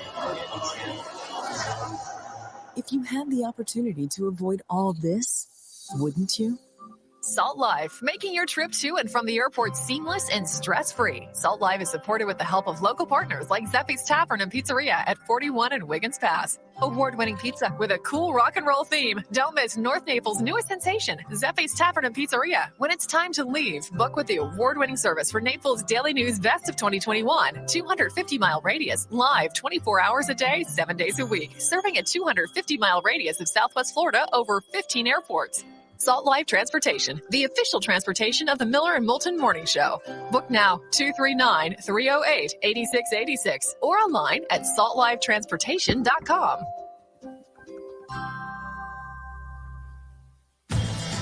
Miller and Moulton here for the Clutch Vodka play of the day. Mark, remember Nick Charles, Fred Hickman, the CNN play of the day? Yeah, CNN did a nightly sports show. That was a while ago. Yes, it was. Just work with me. Everyone liked the pod, the play of the day. So how about we have the Clutch Vodka play of the day? Sounds good. Fun. Smooth. Like Clutch Vodka. Listen weekday mornings for the Clutch Vodka play of the day. That's Clutch with a K. Mark Miller for SWFL Golf Carts, or online, flgolfcarts.com. If you're looking for a golf cart, an e-bike, or an e-motorcycle, go visit Alex and the gang at SWFL Golf Carts. flgolfcarts.com online. Check out their whole inventory. If you're looking for a custom cart, they can take care of you. 2-seater, 4-seater, 6-seater, they've got you covered. E-bikes, nobody better for value and service. E-motorcycles, check them out. Again, flgolfcarts.com. flgolfcarts.com. Golfers, are you bored of the same old driving range warm-up routine that's not getting you the results that you want on the course? Power up your golf swing by adding resistance bands to your range sessions with the Orange Whip Golf's Power Strap Kit. Featuring band attachments to your feet and hips, Power Strap resistance training will boost clubhead speed, increase power, improve flexibility, all with just a few swings. Buy a Power Strap Kit today. Go to orangewhipgolf.com and use code Miller10 to receive an additional 10% off the already great price of $119. You were listening to Miller and Moulton on the Florida Sports Network.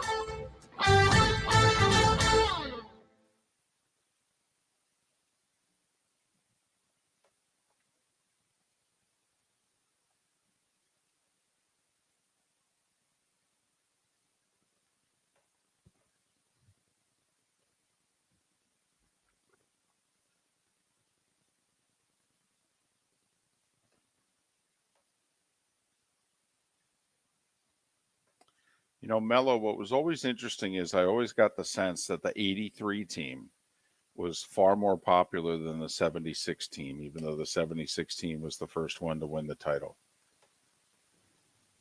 Morning, Pat. Good morning, boys. You hear me? Absolutely. Sound great. All right. Mm-hmm. Hopefully they'll have this last garbage dumpster out of here before we start. Oh, still hauling crap out of there? It just never ends, but Usually they come real early, and today they're a few minutes late, so hopefully they'll be done here in a minute. What's new, fellas? Well, I'm sure you were aware, but I guess it was made official in the last 3 minutes. Bill O'Brien back to the Patriots. Yeah, my man is very excited about that. Well, I mean, once you spend a couple of years around Nick, you do get very excited to leave. Yeah, but back to the other Nick called Bill. Yeah.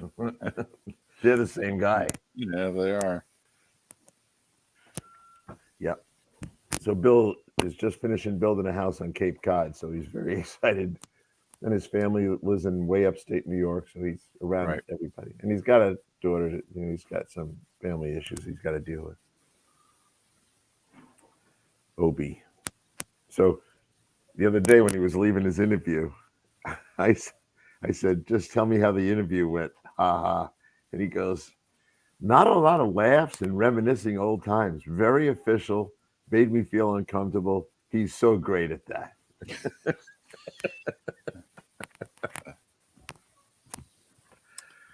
You're crackling a bit. Yeah, you're crackling, Pat. Is everything connected right?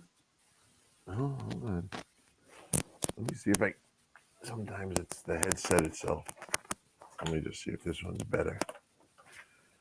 Hold on, boys.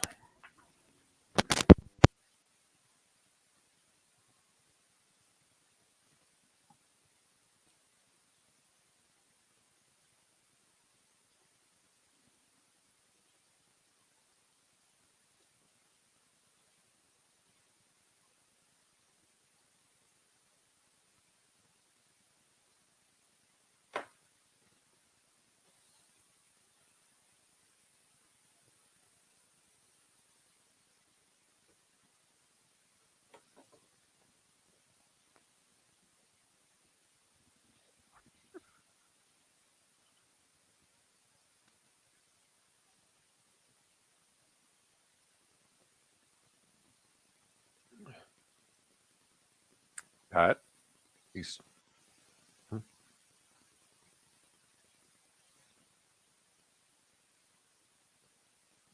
got nothing now, Pat. I bet you we got something now. No?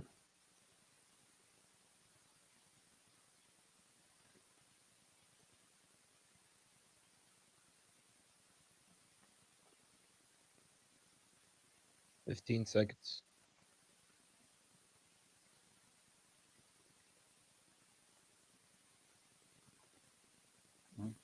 Be ready to call him if need be. Hello. There we go. Here we go, guys. Here we go.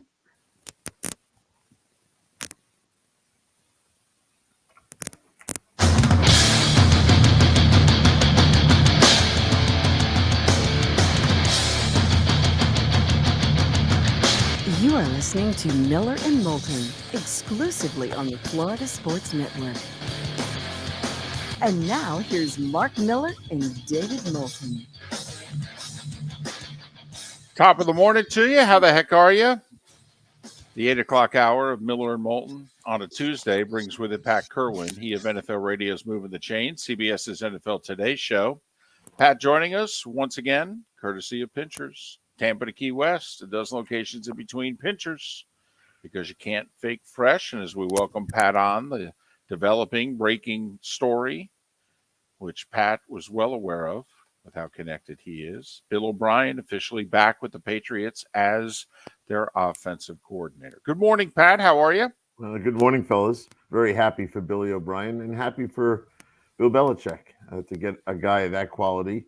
And I've had a number of long talks with Bill O'Brien in the last month or so. And I think going and getting recharged at college and seeing the college game with an eye on how much of this will work in the National Football League, to me, just expands Obi's real knowledge of what he's going to do next with his offense. And he knows this quarterback.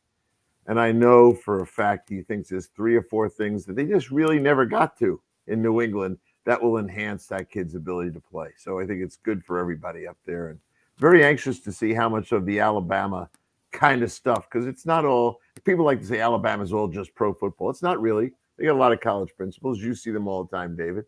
And I think Obi's really interested in blending all of it together. Just how much will this change the Patriots before we move to divisional round? Because obviously this screams to that Bill Belichick's admitting I failed bringing in this double offensive coordinator idea. It was a total mess, and we're starting over. It's going to be better. And, I don't know for sure how he's going to handle the two guys that were running it, but I don't think he's going to have them leave. They have value to the program for sure. But it starts with what I just said. The quarterback is going to be better because Obi's coaching him. Secondly, which is really important, I think both of you will agree with me on this, it's going to enhance their draft. They're going to know a lot more about the draftable players after. Look, Obi was recruiting them, signing some of them, but he was involved with all the good ones. He knows a lot about the draftable players, and I think Patriots could use a little bit of a juice there as well. So I think he's going to help a lot. Patriots pick 14th in the first round. If you're thinking about maybe offensive weaponry, which many of us watching the Patriots the last few years feel they need to get Mac Jones a legitimate weapon. All right, let's go back to divisional weekend. Let's go all the way back then. Jags give the Chiefs a game. If not for a couple late turnovers, who knows? And who knows how much of it was because of Mahomes' injury. But your thoughts on Chiefs-Jags? I like the Jags. If you're a Jags owner or a Jags fan, you see the light in the tunnel now. You know that you can compete and compete with the big guys. You know your quarterback is legit. There was some worry about that early. So I think if you compare them to how the Giants are, I think you'd agree with me, even though you're a Giant fan, that they're a little ahead of the Giants on the development of a program. So what else do you want to know? They got to the final group of teams here, the final 8, and they did not embarrass themselves. No, they did not. And Lawrence, I thought, played a C plus B minus game. I don't by any means think that was a good game for him, and they still hung in that game. So Yep. I think there's a lot of positives to build on. Yeah, absolutely. And I think Doug Peterson has shown us how bad things were with Urban and what he did in one season. Put another draft on top of that, and the way he coaches his guys. I mean, what I hear from their players all the time is that they feel confident around him, and he's got them pretty relaxed. And I don't think they went into that game intimidated. And that kind of performance is going to beat a lot of teams. And then the Sunday night performance is going to beat even more teams because, granted, there was a talent discrepancy in that game. One team has a top 3 roster. The other team has a bottom 10 roster. But, Pat, all right, that Eagles team was the team midseason where Hurts was winning MVP and they were winning Super Bowls. It was. And so when you look at just what Howie, the GM, has done in this offseason, they were a good team before. Now, what is he at? Hassan Reddick. Have you seen it? What kind of fire that guy's on? His numbers in the last couple of weeks are ridiculous. The last 5 games, 7.5 sacks, good 12 hits on the quarterback, tackles for loss, forced fumbles. You put that together with getting A.J. Brown in the draft trade, Linval Joseph and Sue when they sprung a leak in the defensive line, Chauncey Gardner-Johnson, those guys, James Bradbury, Kaiser White, Robert Quinn. You had a good team, and you put about 8 new starters on it. And now you've got a really terrific football team. Now, how can you keep it all together? Some of these guys won't be there next year. We know that. But they're built right now to win this thing. And they're not going to fall apart like the Rams did. They got enough of a core there. When you start thinking about it, they got, I think, 13. Last time I counted was 13 draft picks starting. So you more than half your team's a draft. And some of these guys like Reddick are signed for fairly long term. So they're in good shape, really good shape. I'm glad you brought up all the players on their defense, Pat, because we make so much of the San Francisco defense. I think the Eagles, and with, as David mentioned, with Hurts being in the MVP race and their offense doing dynamic things, I think we've forgotten how good this defense is, Pat. They are, to me, the numbers show that they're a top 5 defense, but they're not talked about like that. No, because there's marquee names on the other side. But look, 75 sacks now. That's all you need to know. You start looking at a team that can get after the quarterback and in waves. And that's one of the things about Howie you got to like. which I referenced a minute ago, when he saw deficiency via injury in his front inside tackles, he wasted no time to go out and get two more guys, and now they're all plugged in there, and now they're deep at tackle. But they can rush you in waves, which is what the NFL game is nowadays. You got to have basically 6 to 7 people that can get upfield. I think they have, David would know this, I think they have 14 guys that have a credited sack on the roster. That's a ridiculous number. Yeah, that was the number I had too. I thought it was 13 going into the playoff game, and now it's 14. It's remarkable. Here's the other thing that's remarkable, and we all know this because we've watched it unfold. The Eagles were 2-5 at Halloween last year, finished 7-3, snuck into the playoffs. Bucks blew them out. So much so that Kelsey thought about retiring, kind of like, we don't have a championship run in us. And basically the GM said, give us one more year. I'm telling you, we can make a run. And Pat, you rattled off all the guys who were not with this team a year ago today that are with it now. I mean, this is also what a general manager and an organization can do. On the fly, they had one down year, okay, in a 6-year period here. 1 year. And they fired a Super Bowl winning coach and moved on and the whole deal. But they've had 5 playoff seasons in the last 6 years. And they look to be just as good as they were 5 years ago when they won the whole thing. Yep, they look like a full roster and dynamic roster. They can beat you throwing the ball with those two receivers, and they can go run the ball down your throat when they want to, which is an interesting reality. I like to look at these teams, and I say this to you guys all the time. Well, how'd you get here? Study the teams that are still alive. What are they doing?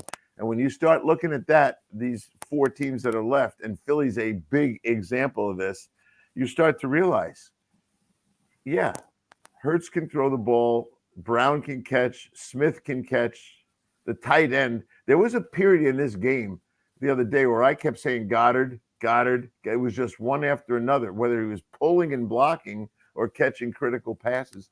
So they can get you that way. But they also ran the ball 44 times for 268 yards. Every team, this is an interesting point to be discussed, every team that advanced to this weekend ran the ball more than their average for the year. So as we think this is the big-time passing league, here's the reality. San Francisco runs the ball 32 times. They were averaging 30. Philadelphia runs it 44 times. They were averaging 32. Cincinnati runs it 34 times. They were averaging 23. And Kansas City ran it 30 times, which is crazy for them. They were averaging 24. So everyone who won ran the ball more than they almost always run it. And Philadelphia is the prime example of this. They're a good running team, but they put the pedal to the metal in this one. Well, and getting other guys to run it too. I mean, Sanders can do it all. That's part of this. And Cincinnati, I mean, all of them getting multiple guys to run the ball. Yeah. How about Joe Mixon? You know, he's been mad since they started selling tickets in Atlanta, and he took it out on those guys. He was not losing sight of what bothered him most. Pat, we have about 2 minutes left. Can we talk about the whole neutral site thing? You last week on your show said you think this is the future. You hate it. For the record, you hate the idea of not having a home team in the conference championship game. Pat, is it really enough money for the NFL to go this route? I mean, this is greed to the nth degree. I mean, it's a $20 billion industry. Do they really need to do this? They better not, because when they do, if they do, there's people like me that aren't going to stop talking about it. And some people that are loyal beyond even my loyalty to the NFL are going to be complaining. Did anything look better? This is right to you, Mark. Did anything look better than those snowflakes coming down in Buffalo? Did the cold weather and the snow do anything negative to the game? Nothing. It was awesome looking football. And the team that deserved, you want to argue this year was a little different, to have a home field advantage had 75,000 people. So if you go to a neutral site, they're going to have 25,000. and you're going to tell 50,000 people, sorry, you're not that important. You aren't coming to the game. I'm furious that they're even entertaining. And I know the guys who want to do it. Their job at the NFL is to make money. So they don't see any barriers. They just see opportunities. And they're going to think this is an opportunity. Now, I talked to someone who's involved in marketing. The audience isn't going to change. The TV audience is going to be the same size no matter what. Let's reward the team that deserves home field advantage. Well, and I think the other side of it is actually the TV number is what it is. But when you get a game like Buffalo, it's a fact. If there's snow, more people start tuning in. And where are the neutral site games going to be played? They're going to be played in domes. They're going to be played in places where you're never going to have weather as an element. So, yeah, your TV audience is what it is, and it doesn't have the potential to blossom because you have elements, which has been proven over time that for whatever reason, if the snow starts falling, more people start watching the game, and that's been happening for quite a bit of time. He's Pat Kirwan, NFL Radio Moving the Chain, CBS Sports NFL Today Show. More with Pat on the other side. Miller and Moulton, the Florida Sports Network. David Moulton for Napa Auto Parts, and Napa Filters. Insist on Napa filters for your vehicles, or if you're a do-it-yourselfer, only buy Napa filters. Napa has a filter for almost anything on earth that moves, whether it's motorcycles, foreign and domestic cars, vans, SUVs, earth-moving equipment. You get the idea. Napa Auto Parts, Napa filters. Insist on them for your vehicles, or if you're a do-it-yourselfer, only buy Napa filters. Yeah. Hi. Excuse me. Hey, the line starts back here. Ma'am, if your party's not here, you're going to have to go around again. If you had the opportunity to avoid all this, wouldn't you? Salt Life, making your trip to and from the airport seamless and stress-free. Salt Life is supported with the help of local partners like Zeffy's Tavern and Pizzeria at 41 and Wiggins Pass. Award-winning pizza with a cool rock and roll theme. Don't miss North Naples' newest sensation, Zeffy's Tavern and Pizzeria. When it's time to leave, book with the award-winning service for Naples Daily News Best of 2021. 250-mile radius, live 24 hours a day, 7 days a week. Serving a 250-mile radius of Southwest Florida over 15 airports. Salt Life Transportation, the official transportation of the Miller and Moulton Morning Show. Book now, 239-308-8686, or online at saltlifetransportation.com. Mark Miller for SWFL Golf Carts, or online, flgolfcarts.com. If you're looking for a golf cart, an e-bike, or an e-motorcycle, go visit Alex and the gang at SWFL Golf Carts. flgolfcarts.com online. Check out their whole inventory. If you're looking for a custom cart, they can take care of you. 2-seater, 4-seater, 6-seater, they've got you covered. E-bikes, nobody better for value and service. E-motorcycles, check them out. Again, flgolfcarts.com. flgolfcarts.com. You were listening to Miller and Moulton on the Florida Sports Network.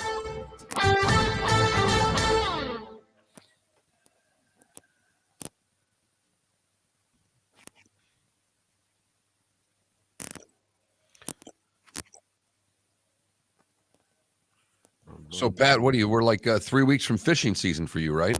Oh, man. I can't wait I love football, but I'm really at the stop time. You know, how many guys, do you know guys that have been going out, Mark? Not really at all. Yeah, me either.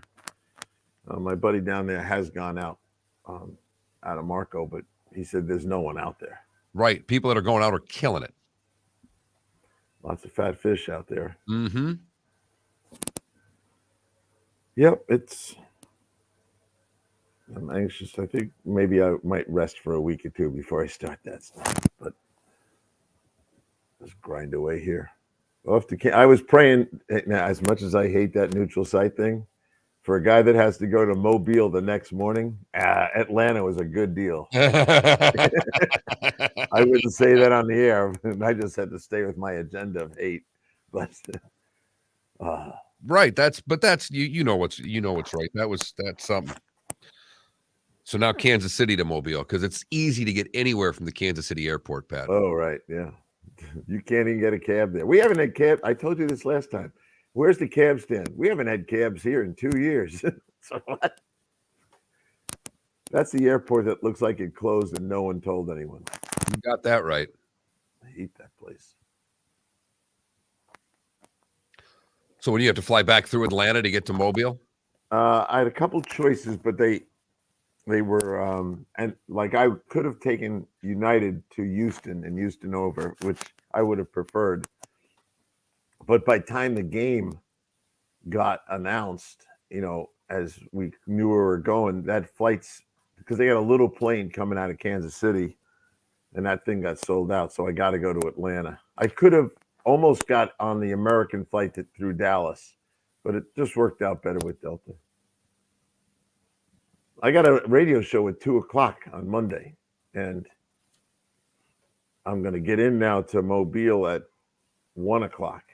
It's kind of like hurry and get your ass over to the set, which is not going to be easy.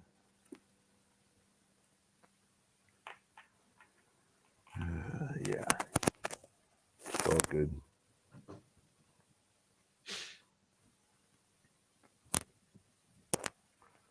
Bum, bum, bum, bum.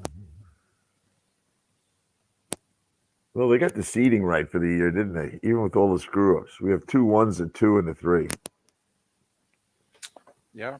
And if the Bills-Bengals game had played itself out, if Cincy had won it, they would have been the 2. Yeah. No wild cards for us this year. So the first week, everyone hit the over except the Dallas-Tampa game, and they only hit the under by a half a point. Correct. And then This past week, everyone hit the under. Correct. So we've had 10 playoff games. The over-under is 5-5. Yeah. Everyone loves it out in the desert, but I don't know about this set of games. They brought the number down on these 2 games, 45 and 47. Yeah.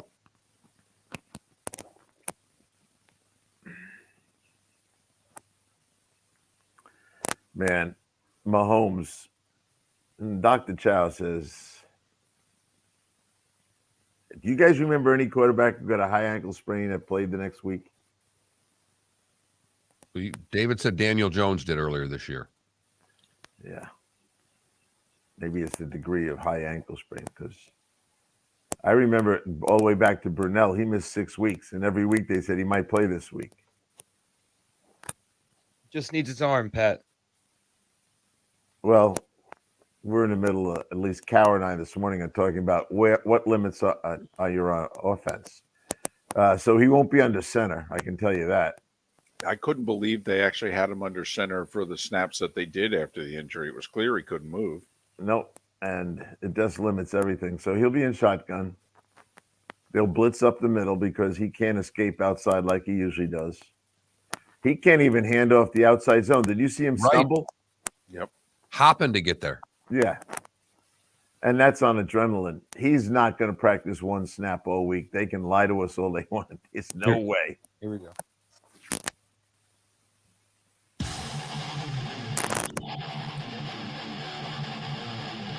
You're listening to Miller and Moulton, exclusively on the Florida Sports Network. 21 minutes after the hour, our remaining moments with Pat Kirwan from NFL Radio's Moving the Chains and CBS's NFL Today show. Pat joins us Tuesdays and Fridays, courtesy of Pinchers. Pinchers from Tampa to Key West, over a dozen locations in between. Pinchers, because you can't fake fresh. Looking back at the divisional round on Friday, we will look ahead to conference championship weekend. Help me out here. Do you think the snow was a significant factor in helping the Bengals offensive line against the Bills defensive line? I thought sitting at home, it was a huge break for the Bengals. Did you think so? Well, first off, let me compliment the 3 guys who played with such limited experience, and guys like Jackson playing over at left tackle. Does the snow help because the push of the pass rush isn't as good? Yeah, it does. But why didn't it help the other side? It's their home game. They know the snap count. They can get off on the ball. So when I look at those things, I'm not giving a lot of credit to the weather made the 3 backups play well, because the other team had a chance to look just as good against a rush that shouldn't be able to get there. So I think really The scheme was good. They ran the ball to behind Adonijah on the right side. I saw him decleating people. And 2 weeks ago, he wasn't very good. So, yeah, there's something to be said for it, but that should work both ways. I don't know why it's all of a sudden only works for backups that had to play. What about starters? I think Saffold's comments were more interesting. We were exhausted. We had a bad week of practice, and we were spent. Now, is that an excuse? No, I think he's just being honest. I talked to his agent, and those guys were like, yeah. The rigors, if you will, of all the stuff that happened with DeMar, they were running out of gas emotionally. My wife thought, she said, Josh Allen looks nervous for the first time I've ever seen him. Now, I don't look at stuff like that, but there she was. I think they just knew that they weren't going to be ready. They weren't ready from the beginning. What was it? 9 straight completions to start the game? In and about whatever, 5 runs in the middle of that, Pat, that were all going for 5+ yards. I mean, yeah. I watched the first quarter again yesterday. I think it's the third time I've watched the first quarter of that game. They did whatever they wanted, being Cincinnati. Yeah. The first 16 plays, they had 160 yards. So the defense wasn't functioning at all for Buffalo. I don't know what the long-range effect of that loss is going to be. The Buffalo fans, I got a lot of them that live right here. They're angry, and now they're turning their frustration towards the coaching staff, the head coach. I don't think Sean's going anywhere, but for the first time since Sean got there, they're looking right at him, which is always a dangerous proposition. Well, and Poyer, the strong safety, is an unrestricted free agent. Pat, to me, it shows where if you miss on a draft pick, how it always seems to come back and bite you as a GM. I thought that Sunday showed that Ed Oliver and Greg Rousseau are misses as first-round picks. They may be decent players, but they're not first-round pick defensive linemen, and they needed them to be that on Sunday, and instead they got manhandled. Yeah, I agree with you. Rousseau to me was, first off, he played 1 year at defensive end in college. He's a physical specimen that they thought would develop. As long as Von Miller was on the field, he was going to get singled all the time, and he'd have a nice little career. And he should, when you're the guy opposite Von Miller, you should be a 10-sack guy if you're any good at all. So as soon as Von Miller's gone, and now they can either work to Ed Oliver, or they can work over to Rousseau. I think after a while they realize we don't have to work to Rousseau. So maybe that's another way to look at that advantage for the offensive line with backups. Maybe they were going against guys that weren't as good as they were supposed to be, and they found themselves capable of blocking them.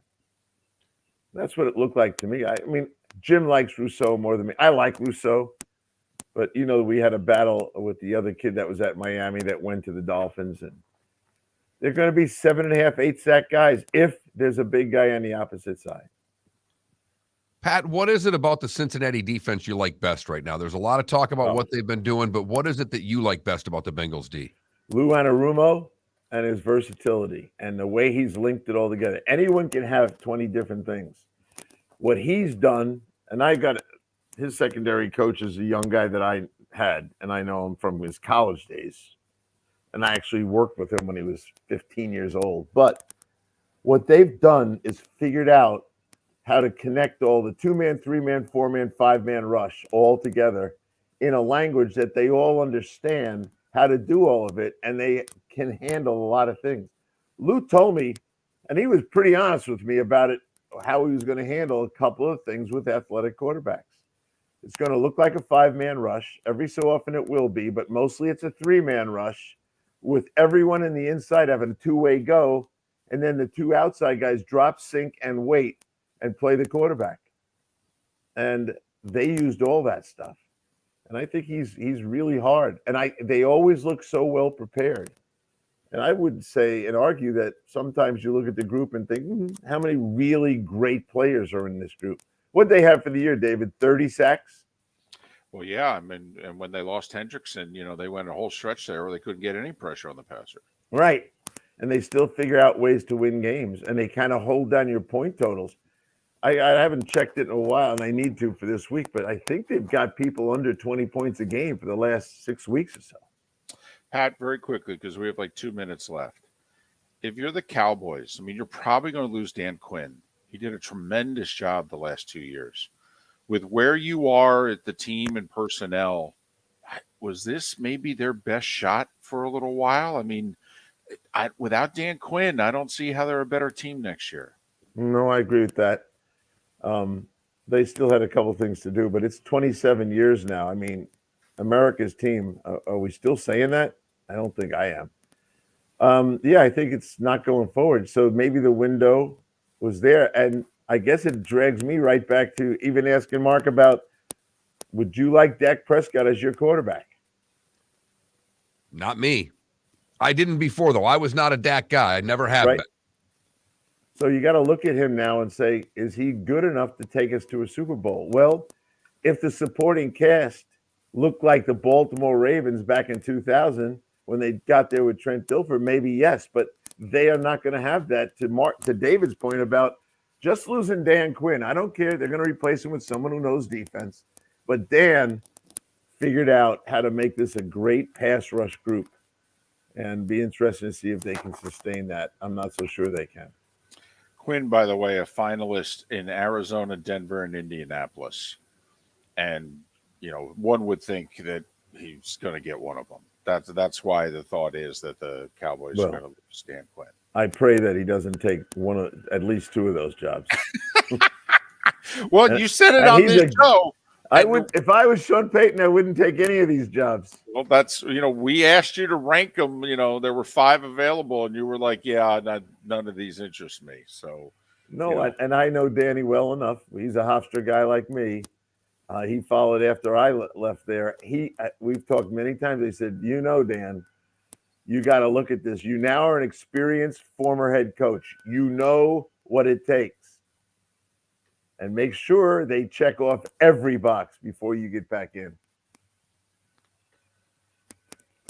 He's Pat Kirwan, NFL Radio, moving the chain, CBS Sports, the NFL Today Show, and he joins us twice a week, courtesy of Pinchers. Pinchers, with locations from Tampa to Key West, and Pinchers, where you cannot fake fresh. Pat, until Friday, have a good week. We'll talk then. Take care, my friends. Only 2 games to talk about. What are we going to do with the extra time? We're going to talk football, if that's okay. Oh, yeah. That's why I stick around here for a couple decades. Pat Kirwan, kind enough to join us once again, courtesy of Pinchers, Miller and Moulton. Get to a couple of things that Pat touched on, and then throw in our own 2 cents as well. That's why they gave us a show. Miller and Moulton, right here on the Florida Sports Network. David Moulton for Napa Auto Parts, and Napa Filters. Insist on Napa Filters for your vehicles, or if you're a do-it-yourselfer, only buy Napa Filters. Napa has a filter for almost anything on earth that moves, whether it's motorcycles, foreign and domestic cars, vans, SUVs, earth-moving equipment. You get the idea. Napa Auto Parts, Napa Filters. Insist on them for your vehicles, or if you're do-it-yourselfer, only buy Napa Filters. Mark Miller for SWFL Golf Carts, or online, flgolfcarts.com. If you're looking for a golf cart, an e-bike, or an e-motorcycle, go visit Alex and the gang at SWFL Golf Carts. flgolfcarts.com online. Check out their whole inventory. If you're looking for a custom cart, they can take care of you. 2-seater, 4-seater, 6-seater, they've got you covered. E-bikes, nobody better for value and service. E-motorcycles, check them out. Again, flgolfcarts.com. flgolfcarts.com. Ladies and gentlemen, once again. Hi. Excuse me. Hey, the line starts back here. Ma'am, if your party's not here, you're going to have to go around again. If you had the opportunity to avoid all this, wouldn't you?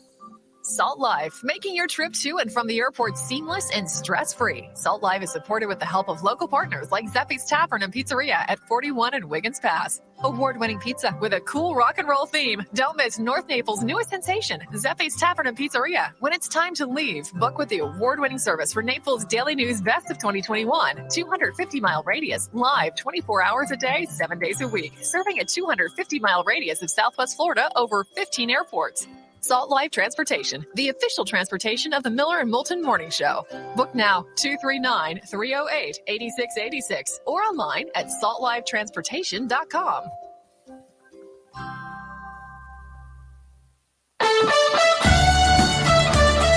You were listening to Miller and Moulton on the Florida Sports Network.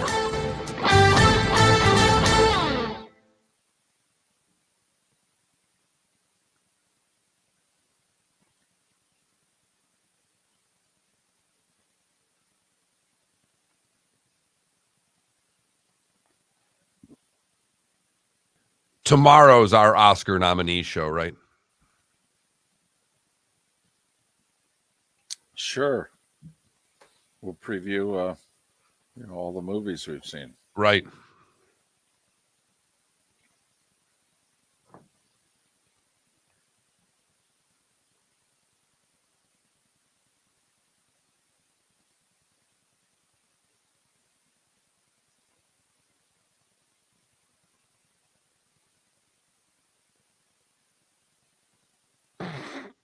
Here's a message from the school that you don't normally get.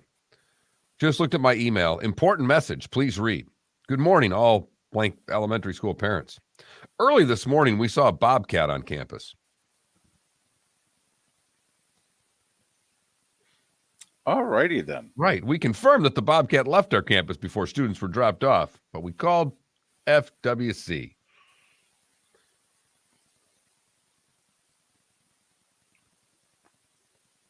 Oh, by the way, that guy got back to me that wrote that book. Do we want him Thursday? What book is that again? That did play the 50 munis in 50 states. Oh, okay. I was hoping to do a 736 if at all possible. 7:38, you mean? Or 738, rather. Let's see. Do we have anything Thursday? We have Canada at 7:38. Okay.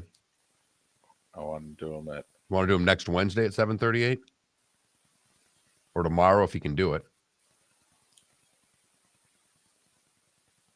Yeah, see if we'll come on tomorrow.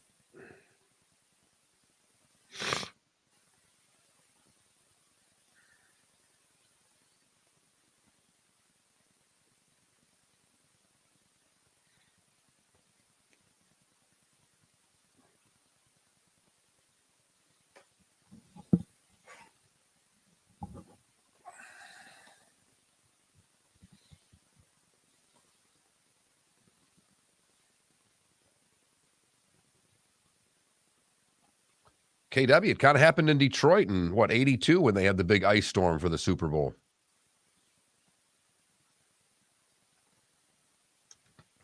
Which was played today, by the way.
15 seconds.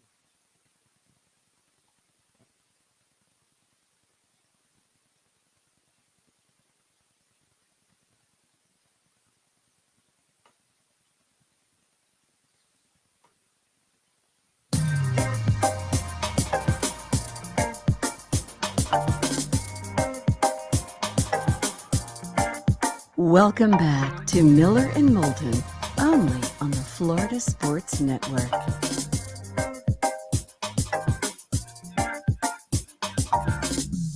"22 minutes till the top of the hour. Miller and Moulton, the Florida Sports Network, floridasportsnetwork.com. Thanks so much for being with us. Quick recap of what you may have missed last night. Angels are no longer for sale.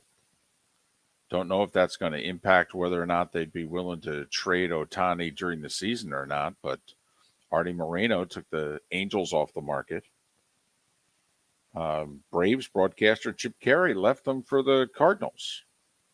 Chiefs say Mahomes is playing. Probably not practicing all week with the high ankle sprain, but they say he's playing. And Josh Allen says, I don't need surgery. Despite the fact I got a UCL injury to my throwing elbow, I'm just going to rest it. I'm going to be okay. Let's hope Allen and Mahomes end up okay from these injuries. They're kind of a big deal. Which one are you more concerned with long term? To me, it's Allen, obviously, with that elbow. Well, also because they're going to bypass surgery. So that's always we're going to sit for 3-4 months, let it heal. And how many times do we then have guys after 3-4 months in which it hasn't adequately healed? Then they show Matthew Stafford. Yeah, and they show up at camp, and then all of a sudden they're not 100%. And you show up at camp and you're not 100%, it's tough to ever get 100%. And then next thing you know, you're bothered by that last year's injury all the following year. So that's all. I just hope that 4, 5, 6 months shutting it down will, in fact, be fine. As if the offseason was going to go any better for Bills fan. That's all they needed. They're already angry enough heading into the offseason, and now they're worried about the health of their franchise quarterback as well. And we've mentioned it a couple times this morning, but we just think it's a remarkable story. Jonathan Isaac, nearly 2.5 full seasons he missed because of a knee injury, which then had an infection, which then got re-injured in rehab. August of 2020, during the bubble, is when he blew out his knee for the Magic. Played 10 minutes last night, scored 10 points. The Celtics, who very well may be in the NBA Finals, as long as somehow, some way, the Orlando Magic can't sneak into the play-in tournament and get the Celtics in the first round after winning the play-in tournament. Because if the Magic play the Celtics, they're unstoppable. If they play anybody else in the league, well, they're the Magic. Right. Not so much. So kryptonite. Although somebody threw this out on Twitter, apparently since December 7th, the Magic have the 7th best record in the NBA. I mean, I do think they were like 5-20 though to start the year. I mean, that is difficult to overcome. But since then, they're like 4 games above 500.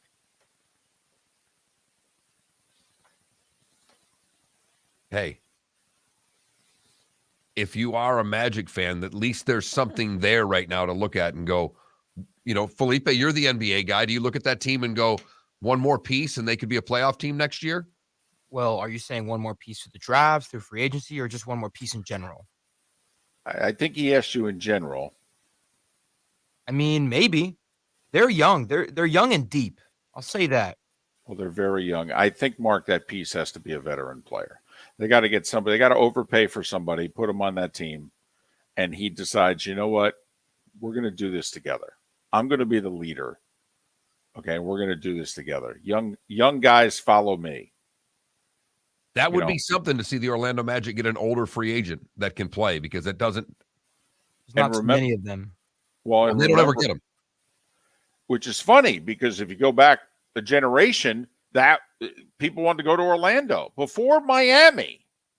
People actually, Grant Hill, Tim Duncan, the whole deal. Orlando was place where people, oh, this is going to be a juggernaut franchise forever because everybody wants to go here.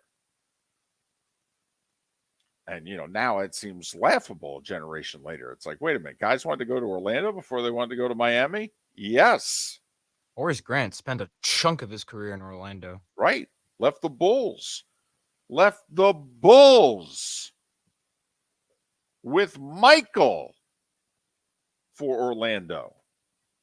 Now, granted, it was also to get a little more money.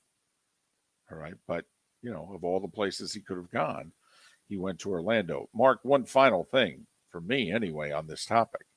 You could be 28 years old and be the old wily veteran on the Magic. That's the good thing. I mean, you don't have to go get a 32, 33-year-old. You could just get a 28-year-old. I mean, John Collins might be the wily veteran on the Magic, if you know what I mean. I think he's 26. But again, it's convincing someone to come to Orlando, and that's not been a desirable spot for free agents. So that's something you have to factor in. So that's some of what you may have missed. And then what is, obviously transition. We're down to 3 football games. You're going to have to start going, oh, wow, college basketball. They're playing that. Yep. Kansas lost third straight in the Big 12. Duke lost at Va-Tech and might have lost their best player due to injury in the process. I mean, a lot going on out there. The entire state of Kentucky right now might miss the NCAA tournament. I mean, they might shut that state down. Like, politicians may not go to work if the entire state of Kentucky is out of the NCAA tournament. I did see a field of 68 bracket. I mean, that's the site, field of 68. The play-in game was USC Kentucky, was one of the 2 play-in games. So our buddy Andy Enfield against John Calipari. Boy, that would be something for Kentucky in a play-in game, because if they were to lose it, that would bother them even. I don't know what would bother them more, missing the tournament or losing a play-in game. Yeah, Calipari right now can't win. I find it amazing his AD is not talking to him. I didn't think you could be the AD at Kentucky and have a war with the basketball coach, and yet you're fine.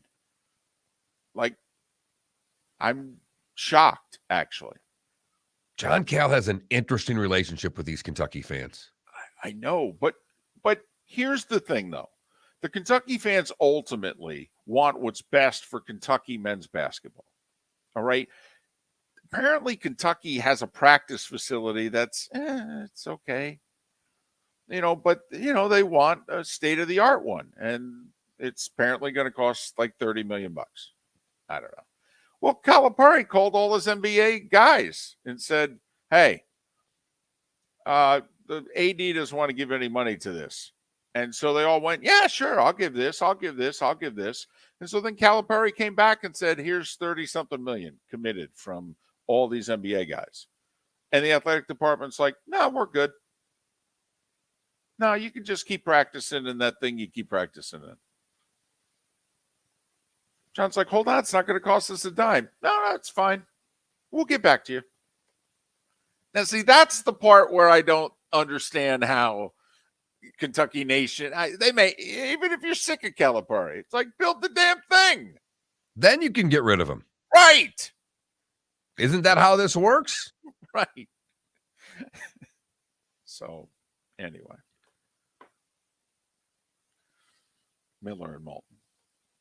The only other Florida thing out there is that the Panthers took one on the chin last night from New York. They had an opportunity to extend their little winning streak, and they got whooped by the Rangers. And they were just starting to see that bottom playoff spot. One other thing that I saw, like the head of marketing for the Miami Heat left to go work for the Florida Panthers. Found that to be interesting. Who leaves the Heat to go work for the Panthers? They've gone through a lot of marketing people with the Panthers. None of them have had success marketing the Panthers. I know. And the unfortunate part is last year they had a really good team. And entertaining, too. They've taken a step back this year. A big step. They've probably taken 2 steps back this year. So it doesn't matter how you market that team. It doesn't matter if they win or lose. Nobody cares. Yeah, when you go from winning the President's Trophy to missing the playoffs, which is what they're going to do, That is not good.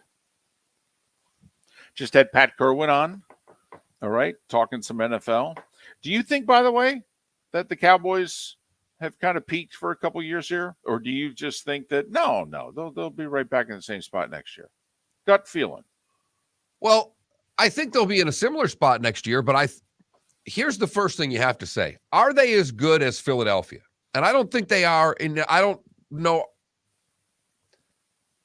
I think the records were close, but I don't think they were as close as the records. I think if they were playing against the Eagles this week, if we would have had that game, I think Philadelphia would have been a 5-6 point favorite.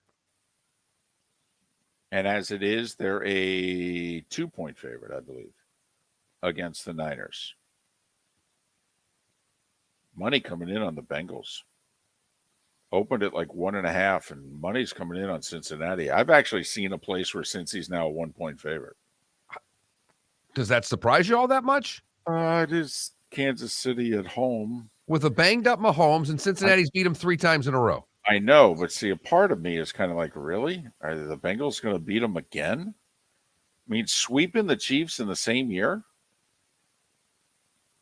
I mean, that's, Well, I mean, look, and I know it's hard to say, but that first Bills game that ended up not being played, how much did that first quarter look like the first quarter of the Bills-Bengals game on Sunday? Well, I mean, the Bengals went right down the field and scored. The Bills went right down the field, settled for a field goal. The Bengals were in the middle of a drive. And completed a pass to Higgins. He crossed midfield, first down. When this started, and I picked Buffalo before the season, when the playoffs started, people were asking me, who do I think is going to go? And I was torn between Cincinnati and Kansas City. But with the Mahomes injury, I think Cincinnati has a clear advantage in this football game. A clear advantage.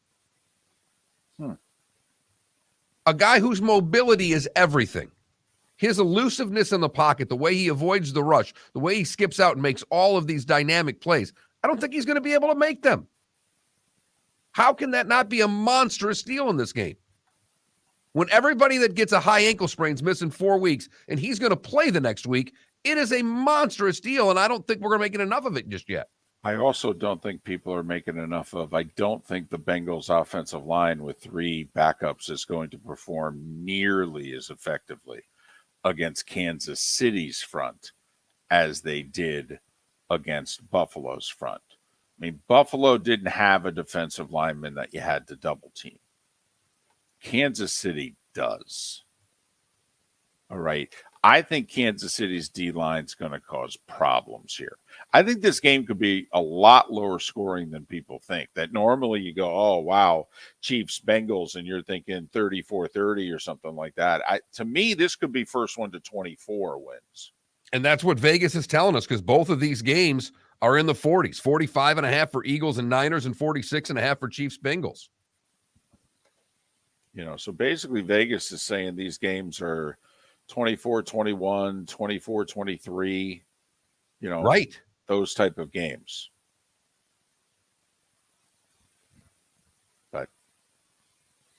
And I'm guessing the money's going to keep coming in on the Bengals, because all you're going to hear, Mark, is probably Mahomes didn't practice today. Mahomes was limited today.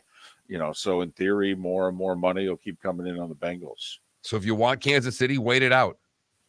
Remember, the Chiefs have never been an underdog with Mahomes at quarterback in the playoffs. This is his 5th year as the guy in Kansas City. It's also the 5th time they've hosted the AFC Championship game. Because remember, against the Jags, what was that? Their 14th straight time as a favorite in the playoffs. And for Mahomes, it was like, what, 12? Something like that? All 12 of his games, however many he's played in. And the Super Bowl counts as neutral site, even though they played the one game in Tampa. Right, and Joe Burrow's won as many playoff games as the Bengals have in their franchise history now. I mean, he equaled the number of the playoff wins that the Bengals had prior to Burrow getting there. They had 5. He has 5. Right. That's what Brady was trying to do against the Cowboys. The Tampa Bay Bucks, before Brady, had won 6 playoff games in their career. And that includes winning a Super Bowl. And Brady has won 5. And now Burrow trying to win more games at Cincinnati as the quarterback than they had won prior to him getting there. And you asked the question yesterday, what is Joe Burrow going to get in contract negotiations? I just wanted to figure, David. I didn't, I know it's whatever he wants. I mean, Mark, I'm telling you, if he looked right at Mike Brown and said, whatever it is we decide on, and I want 5% of the team. I mean, it's that old DiMaggio joke. He was asked, hey, if you were playing today, what would your salary be? And he goes, well, I don't know, but I'd walk up Mr. Steinbrenner and I'd say, hey, partner. And I wouldn't mean and I'd mean it as if we'd own the team together.